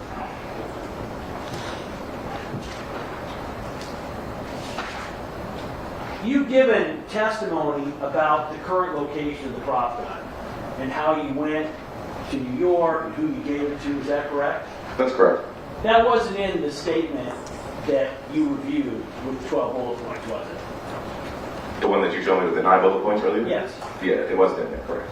And it's your testimony, though, that you told the defense about this back in August of 2024. Yes. And the individual that you returned the gun to, are they alive? They are. I gave you the info earlier. Well, we talked about it earlier. Yeah. I'm just saying, they're alive. That's correct, yes. Do you know where that gun is today? Specifically, no. Like I said, when I went to New York, I gave it back to him. Well, so since you became involved, since you've known about where that gun went, since you gave it back, at some point in time, did you become aware that, you know what, the fact that it's a prop gun is important in this case? Yes. And you understand that if it's a prop gun, the defendant cannot be guilty of the charges because it's not a real gun. You understand that, correct? That's correct. It's a problem. So what efforts did you make in the last 3 years to try to get that prop gun back so that you could demonstrate, hey, my brother, he didn't do this crime? Did you make any efforts? Yeah, I asked the co-director if he had it still, and he doesn't. When did you ask him? Specifically, I don't remember, sir. Now, isn't it true, sir, that you testified you returned it in January of 2022? That's correct, yes. Did it seem strange to you that you were returning a gun? A problem. Huh? A prop gun? Is a prop gun a gun? It's a prop gun. So when I say gun, you don't need to correct me. Okay. When you return the gun, in January of 2022, by that time, you were aware that your friend Rocky was potentially going to be getting in some trouble as it relates to that incident, correct? No, I was not aware of that. So, but you certainly knew 3 months later in April, correct? Yes, when he got arrested, I knew he was. And you knew that day, as soon as you heard about it, you knew, oh my God, I've got information, that gun's not real, correct? You knew that day. Yes. Did you go get the gun? I was in LA. The gun, like I said, I gave it to the director in New York in January. Did you make an effort to try to get the gun? I told you I contacted him to see if he still had it. When did you contact him? And again, I don't recall the exact date, sir. This is 3 years ago. Isn't it true, sir, that you didn't contact him for more than a year? Sir, to be honest, I don't know the exact date I contacted him. Well, let me ask you something, sir. Wouldn't you have instantly, the day you heard about the defendant getting arrested, wouldn't you have jumped on a plane to get back there and find that prop gun that would have gotten your brother out of the trouble that he was in? Wouldn't you have done it? Sir, I contacted the director. I don't know exactly when to see if he had it. He doesn't have it anymore. And so you just did you ask him what he did with it? Yes. Did you investigate further once he told you? No, I didn't. I mean, he doesn't have it anymore. I don't know which one to say. Did you go to the police and tell them what you knew? No. Did you go to the prosecution and tell them what you knew? No. You're aware that he had a preliminary hearing in November of 2023. You're aware of that preliminary hearing, correct? Yes. You knew it was publicized in the media, correct? Yes. Yes. You knew that, based at that time, that your brother, your close friend, could not have committed this crime because it wasn't a real gun, and you didn't do anything, did you? I knew it was a prop gun. Does you yourself, knowing it's a prop gun, does that help your brother with his legal problem if you don't tell anybody? I'm sorry, can you ask that again? You said you knew it was a prop gun. Yes. My question is, you understand the police, the prosecution, and the court needs to understand it's a prop gun in order for you to help him, right? Yeah. Nobody contacted me from the police or the courts. Nobody contacted me until like 2 weeks ago about the police or the Wait, courts.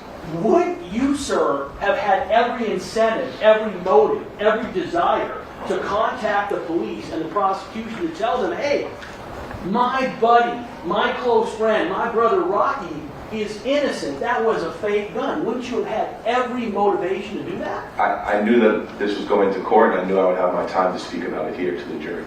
Well, so you decided you would wait, have your brother held to answer, have him brought to trial in front of 12 jurors, rather than simply going to the police and prosecutors and telling them, hey, listen, that was a fake gun.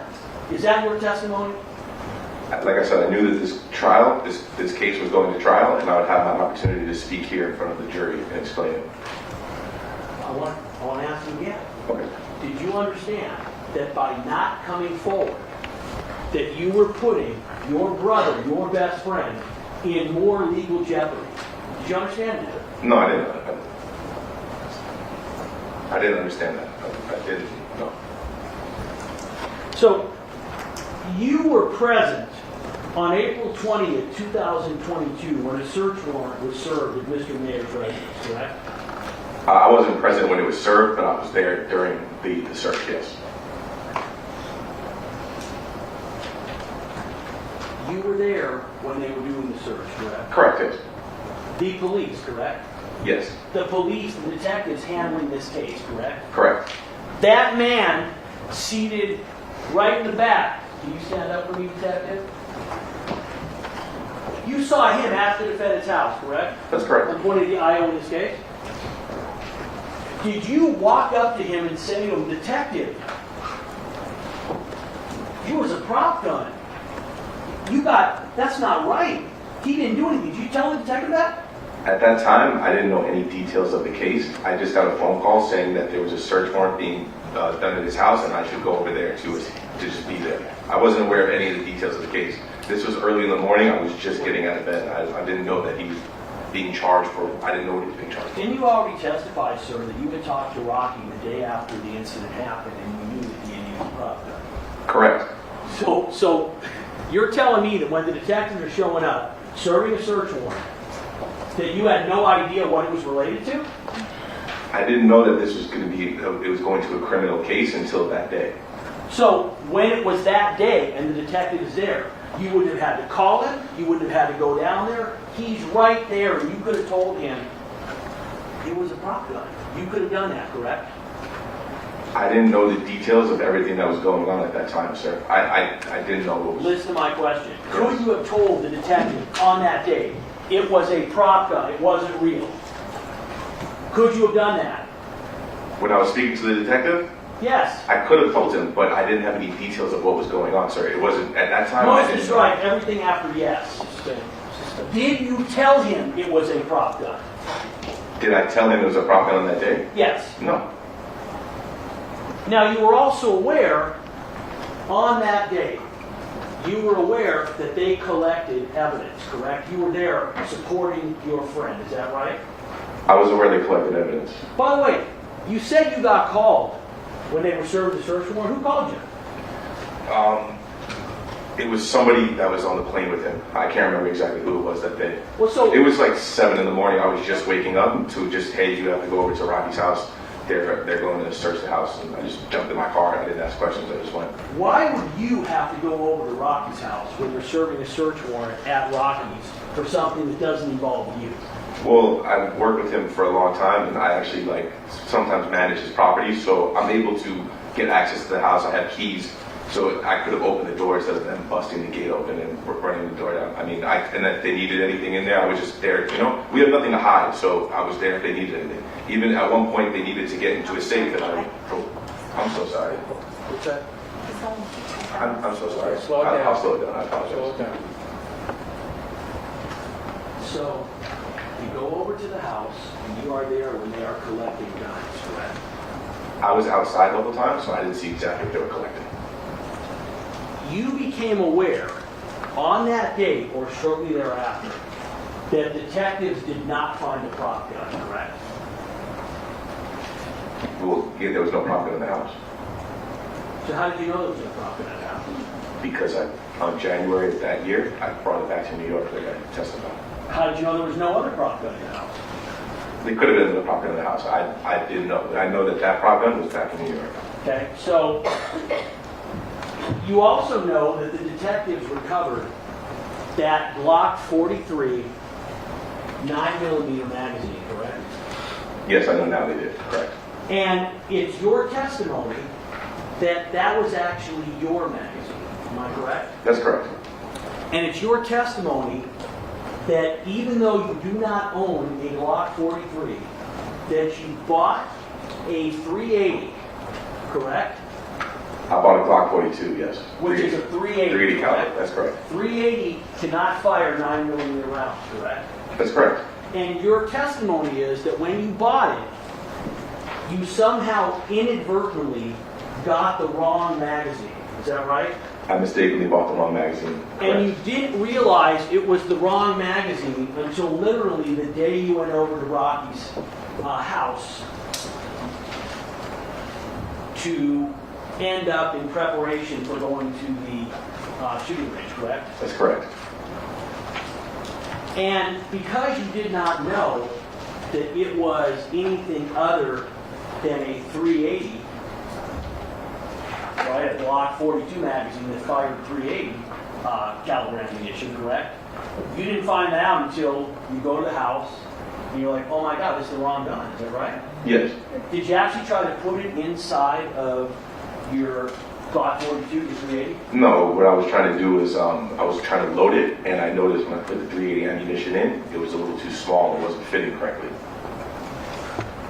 So, Mr. Levin, if you were only using 380 ammunition, and if you're trying to put 380 ammunition, how is it that that magazine was full of 9mm ammunition. I also own a Smith & Wesson M&P 9, which is 9mm. I brought both of my handguns that day, so I was loading up my Smith & Wesson magazines with 9mm and my, I'm so sorry, I'm going too fast.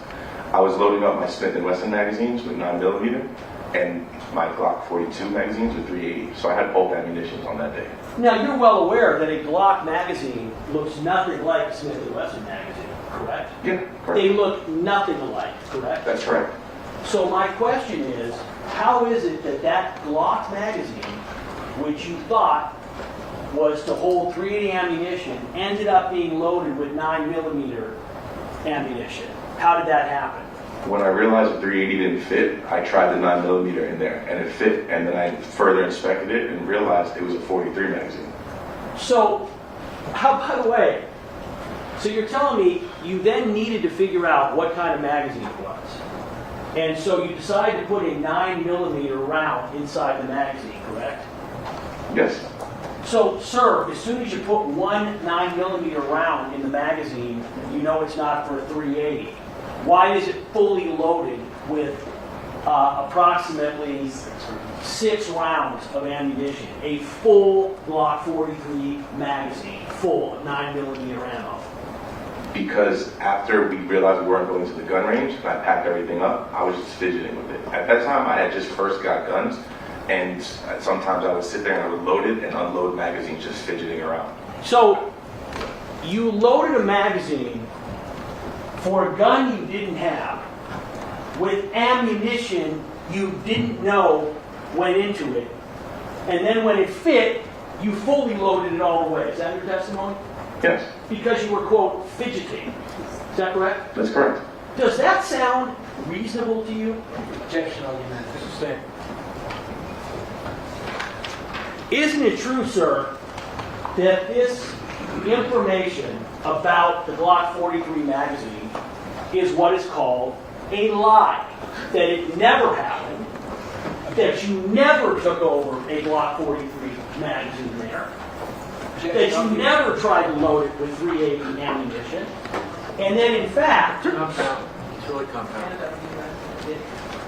Wait, the objection was? Well, he's in the middle of arguing that it's argumentative. There are a number of questions that you're asking. So you're asking question after question after question. So why don't you limit it to one question at a time? I'm trying to, in total, Your Honor, because I believe it would go to the impeachment of the witness, but I'll take it one at a time and then I'll do the total. So, your testimony. I want to be clear. Let me back up for a second. When you bought a Glock before, you bought a Glock 42, correct? That's correct. You agree that when you buy a new Glock, it always comes with two magazines, correct? I didn't buy it new, I bought it used. I bought it secondhand from somebody.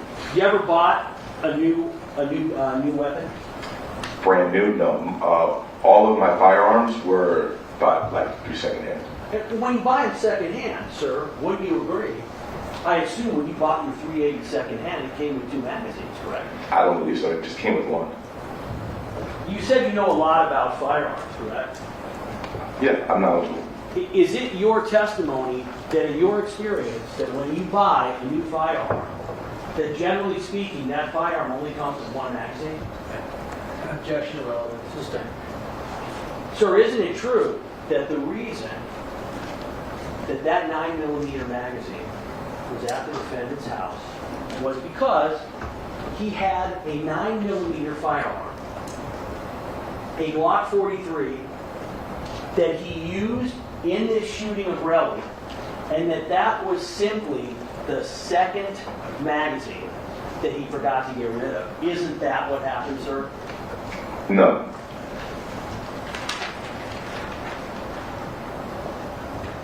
As a firearms owner in California, you would agree that it is very difficult, and it has been difficult, to get ammunition in California since 2019. Would you agree?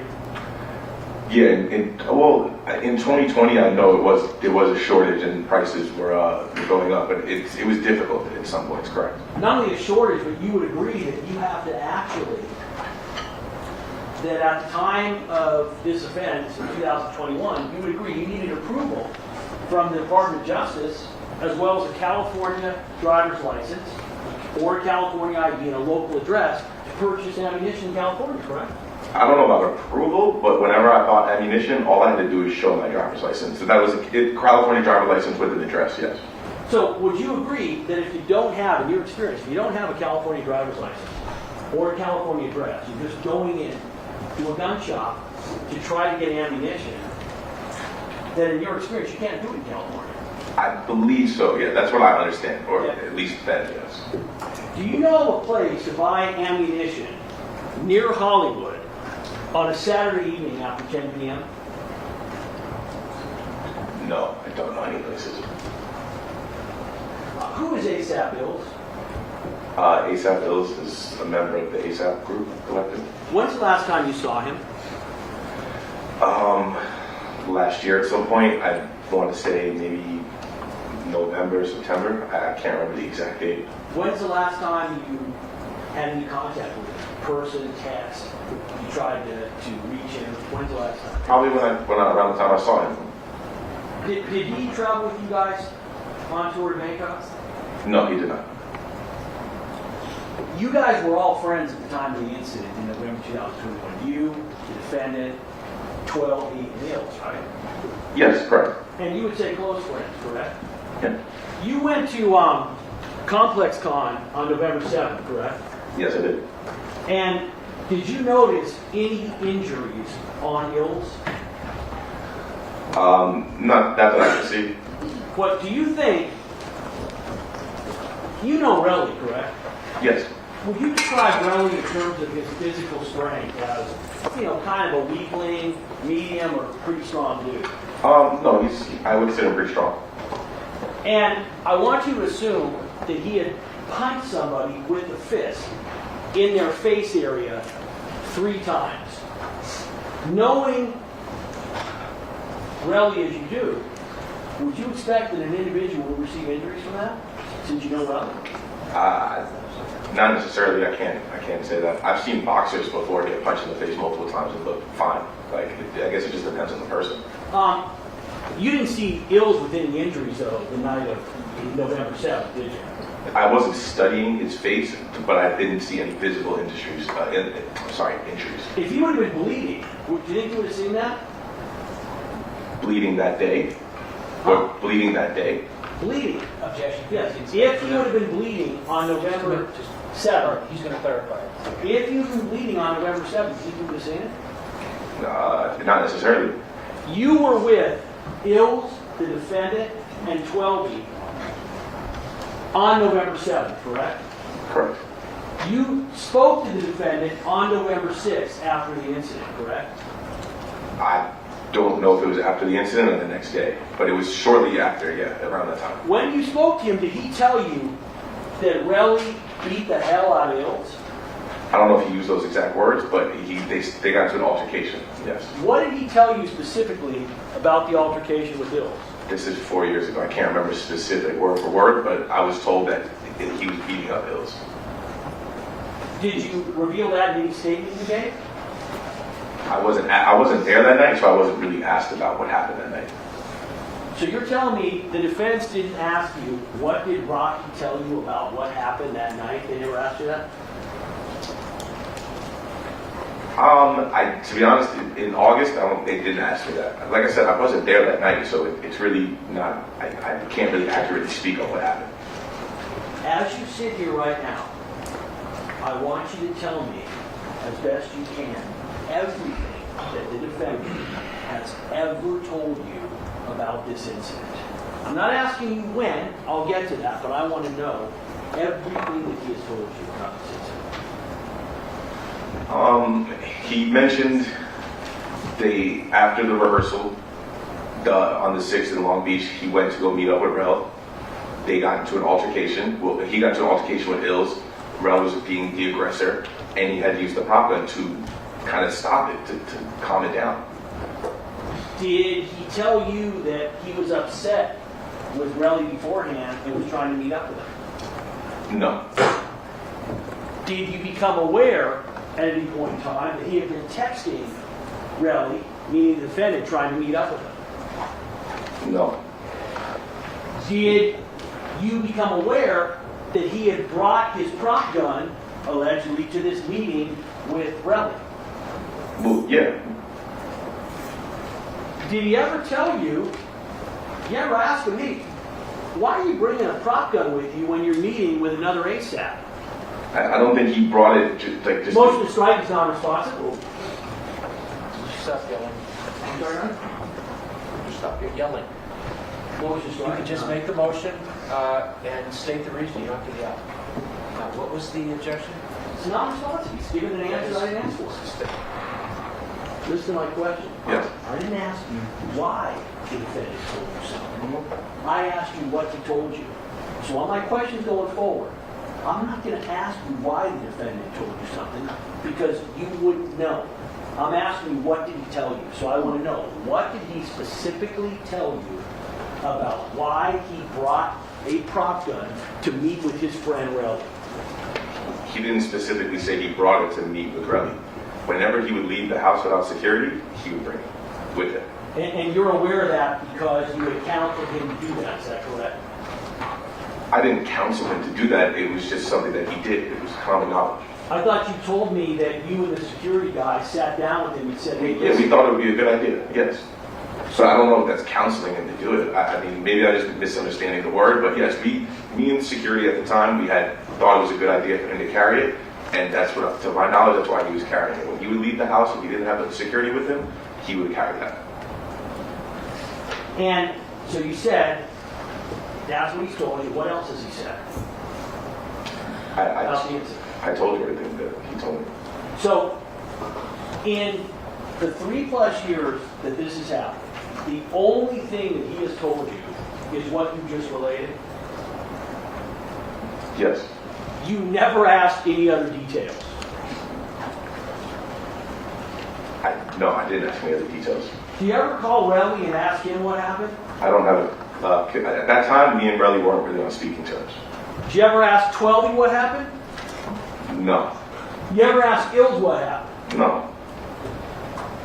So you're telling me that 4 guys that you at one point were very close to, including Rocky, who you worked for and is responsible for a lot of your income and success, get into an altercation where at the very least a prop gun is pulled, and you're telling me you never asked 2 of the participants, Ills and Twelby, anything about it ever?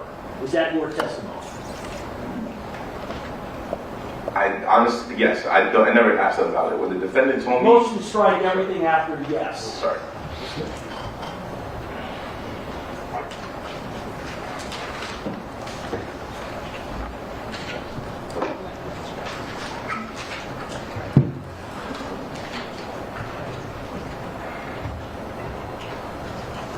Is it your testimony that you were unable to get the gun back from the individual in New York, or is it your testimony that you never tried?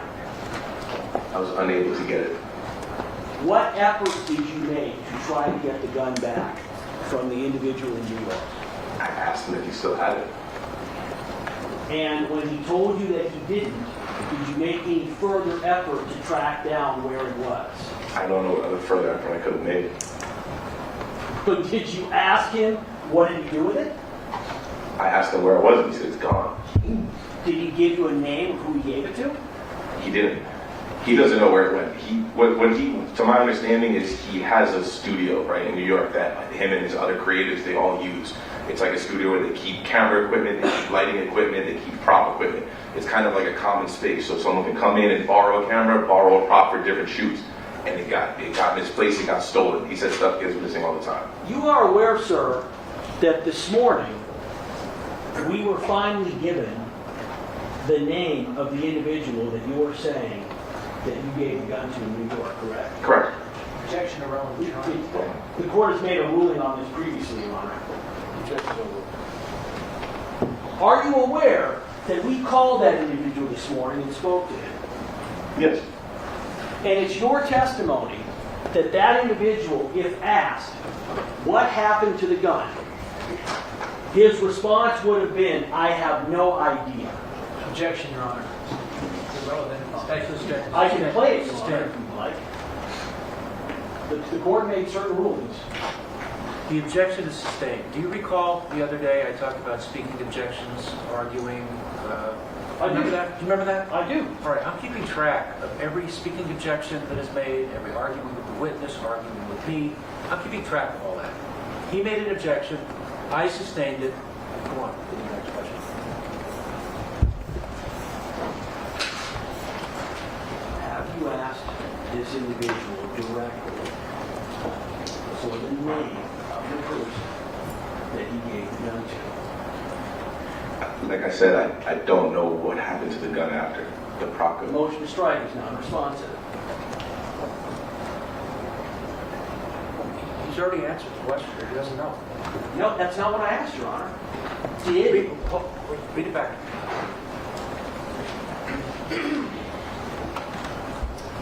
Have you asked this individual directly for the name of the person that he gave the gun All to? right. No, that's a fair question. Objection, Your Honor, this states the testimony, he didn't say he gave.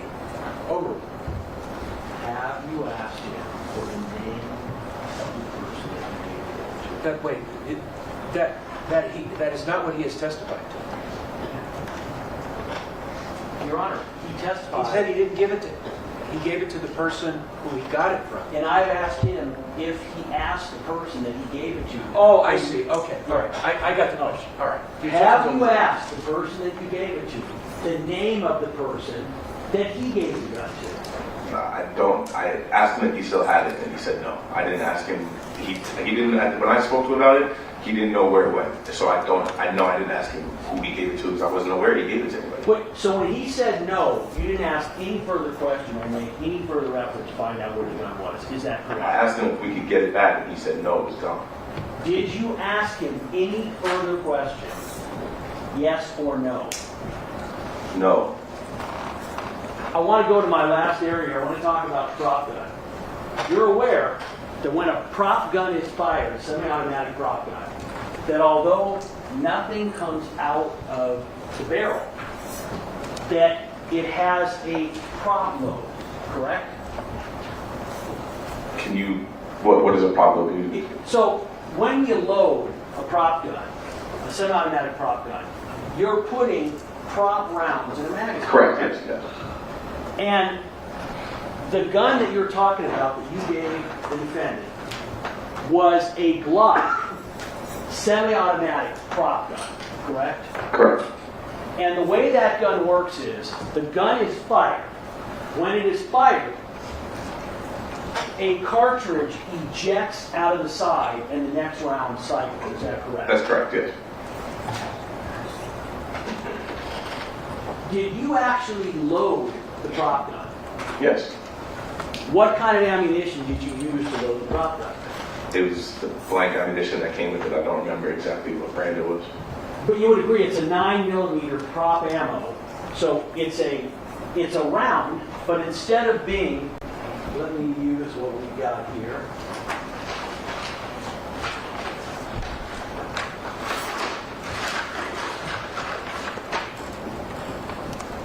May I approach, Your Honor? You don't have to ask. This is a 9mm hollow point, correct? Yes. Correct. You know what a hollow point is, right? Yes. Hollow point at the tip, it's not fully jacketed. It doesn't come to a complete surface. It's got a hole in it. Is that correct? Yeah. The point is hollow. Yes. Correct. And when this round is fired, the casing, which is in the back, ejects out the side and the bullet goes forward, right? In a live gun. Yes. Yes. And the difference between this round, which is a real 9mm round, and what you loaded, is that instead of having a bullet, a projectile at the tip that fires, it actually has what is in essence a paper bullet, and it doesn't go anywhere, and nothing comes out of the barrel. Is that correct? It's like crimped at the end, so it can't actually fire anything. Yeah. But it makes the sound, correct? It does. And it ends up putting out a muzzle flash, correct? Yeah. And it ejects the expended casing out of the side, correct? That's correct. So when you fire it, no bullet comes out, cartridge gets ejected, the gun automatically, semi-automatic, cycles the next round into the chamber, and you repeat for as many live rounds as you have. Is that correct? Yep, correct. Is that correct? Yes, that's my understanding of how a prop gun works, correct.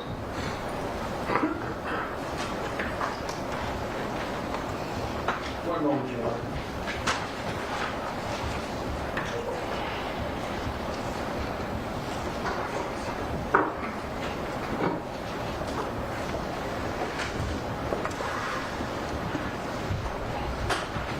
Did you only communicate with the defendant by his cell phone number? I'm not going to give it, but you know the cell phone number that's been involved in this case, correct? Yeah, it's all I'm not going to name his cell phone number. Is that the only number that you communicated with? with the defendant. Yes. Yeah, Did you ever communicate with him on other apps, such as Signal or WhatsApp or WeChat? with the defendant. Yes. No, the only other thing I might have communicated with him is through, like, you know how you could iMessage, you could like send iMessages with your email sometimes. I might have used his email to message him before, but never Signal or WhatsApp or WeChat.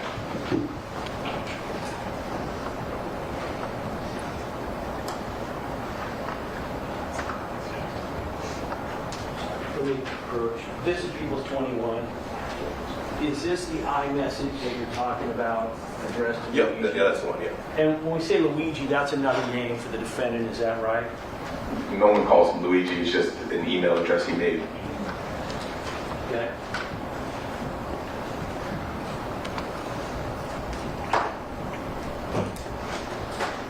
One moment, Your Honor.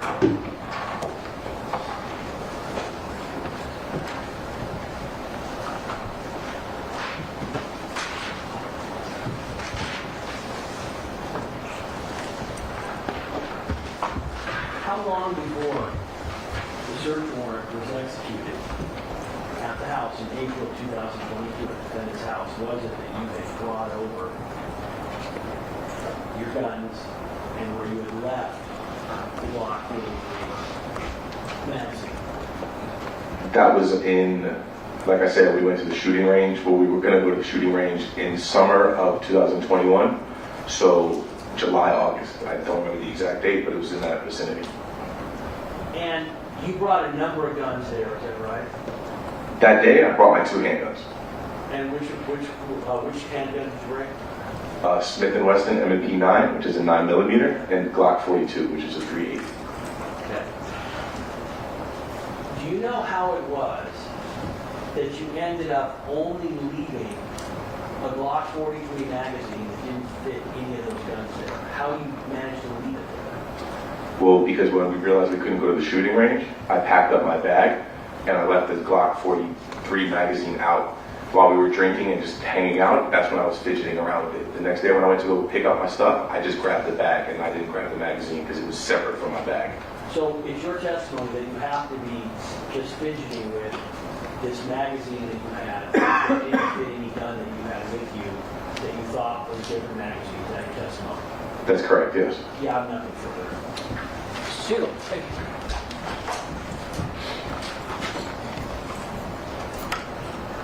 So listen, you were asked if you found out that immediately after the incident, Relli demanded money from Rocky. If you were, let me withdraw that. You were asked if you found out immediately after the incident that Relli demanded money from Rocky. If you were coming in here just to keep, to help Rocky instead of telling the truth, would you have just come in here and said, yes, Rocky, we withdraw that. Let me ask it this way. Mr. Levin asked you if Rocky told you immediately after the incident that he was being extorted by Relli, and you said, no, you didn't know immediately after. If you were coming in here just to help Rocky, wouldn't you have said, yeah, he told me immediately after? And speculation both. He gets to finish the question. Even if it's leading? He gets to finish the question. Finish the question. Thank you. If you were coming in here just to help Rocky, would you have answered his question that yes, Rocky told you immediately after the incident that Relli was trying to extort you? Leading and speculation, Your Honor. Yeah, that's true. Now, you were asked about why you didn't come forward and tell the prosecutors and the detectives that it was a prop gun. Are you aware that Rocky told his lawyers from the outset that it was a Objection, prop that's gun? been called for And his lawyers speculation. were Andrew, dealing it's with an the improper prosecution? question. Stop. It is. It calls for hearsay, and it's irrelevant. The objection sustained. Ask another question. Do you know what conversations Rocky's had with his lawyers? about Objection, prop gun? relevance, also is a call for hearsay. Okay. Motion to direct the counsel not to ask any questions in this line. You feel a question is objectionable, lodge an objection. I'm not going to tell any lawyer how to ask questions.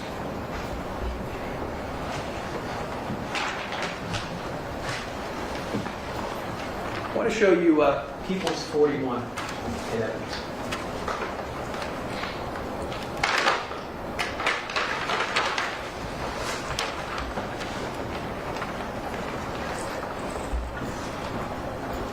What is that?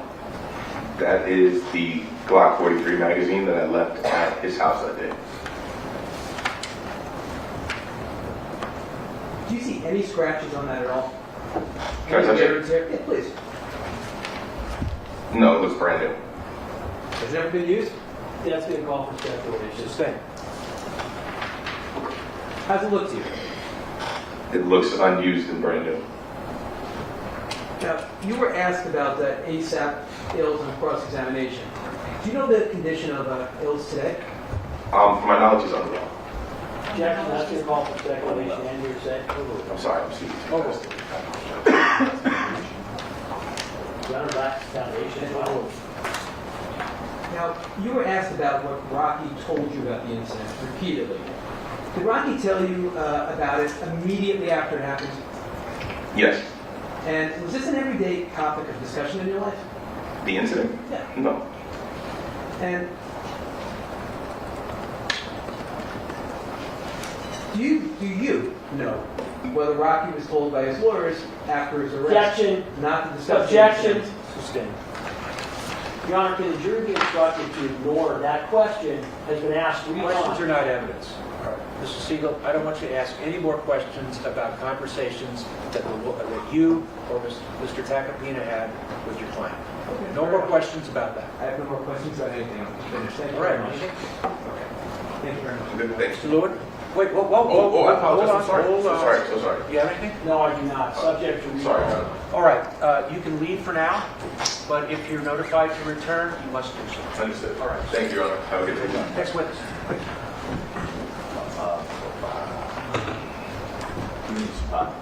How much time? We still have it at 55 minutes. Can you tell me how much time? We'll just issue that. No, I understand. All right. All right, we'll recess till 10 o'clock tomorrow.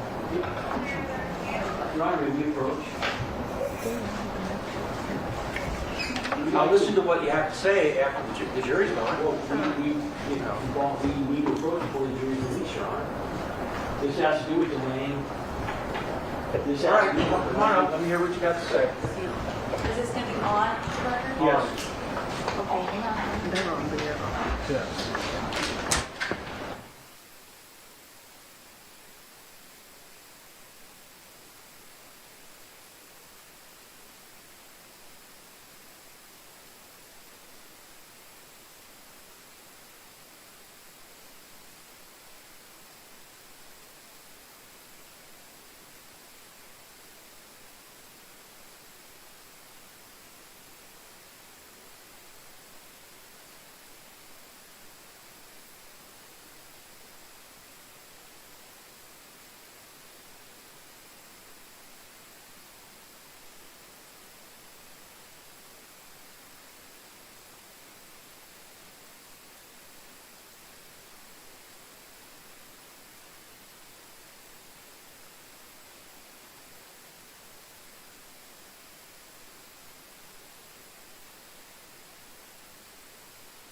10 o'clock tomorrow, please be outside the courtroom doors.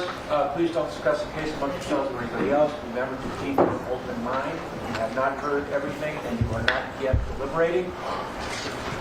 Don't review anything or don't look at anything on the electronic media or print media, and we'll see you tomorrow, 10 o'clock.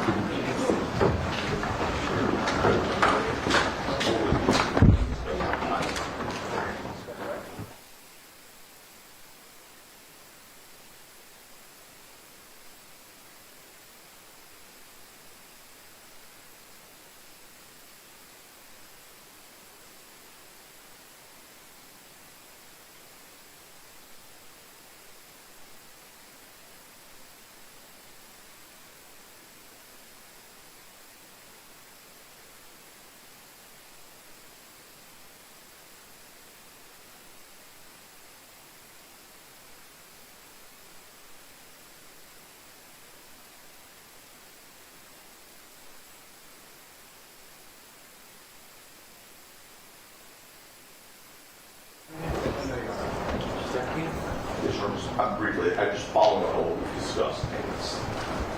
If hypothetically, or hypothetically, if we choose not to testify tomorrow, let you know that. One witness we have should be admitted long. If we can get the instructions done tonight or email us tonight, is there a reason we wouldn't do the first summation tomorrow? Because that means we're then going to do next week. I mean, no, for Friday, the summation. Thursday. Yeah. Not if you do all three of them in one day. Yeah, Thursday and Friday. Right, so that means the jury is the next Monday. You know, here's the problem, Joe, is the problem for us is we have to pretend tonight or prepare tonight as if he is testifying tomorrow. That is a ton of work. You want time to be able to discuss with him about him being able to testify. We're in a position, we've got to do instructions, do his cross-examination, and then do our argument. I'm not going to force anybody to argue when they don't feel that they are. If Mr. Takapina, if Mr. Prislovic feels that he's in a position to make his opening argument tomorrow, then he's welcome to do it. However, if he feels that he needs some time to do it, to get his thoughts together, then he can have that time, and the arguments will be on Thursday. But I need the jury instructions, and I want you to send them to defense counsel, and when you come in tomorrow morning, I'd like to get a copy of them, and also full self-defense. Yes, I did all that. I'm almost done with the first draft of it, so I will email everyone tonight. Very good. And then, Okay, anything else? How long your charge take? How long what? Instructions, charge. How long does it take me to read them? Yeah. No, less than an hour. With this case, probably 40 minutes. If he does not, that's probably done by 11. Well, we're starting at 10. Yeah. You're going to call one. It's possible, but I highly doubt it. All right. But if worst scenario, we should be done early in the afternoon with jury instructions. I'll bet you money we'll get past 11. If he does not. Obviously, it's all different. We're going to have a discussion right now. But All right. Mr. Bullock, anything for the record? Mr. Brzovic, anything for the record? All right. We'll see everybody at 10 o'clock. We're out.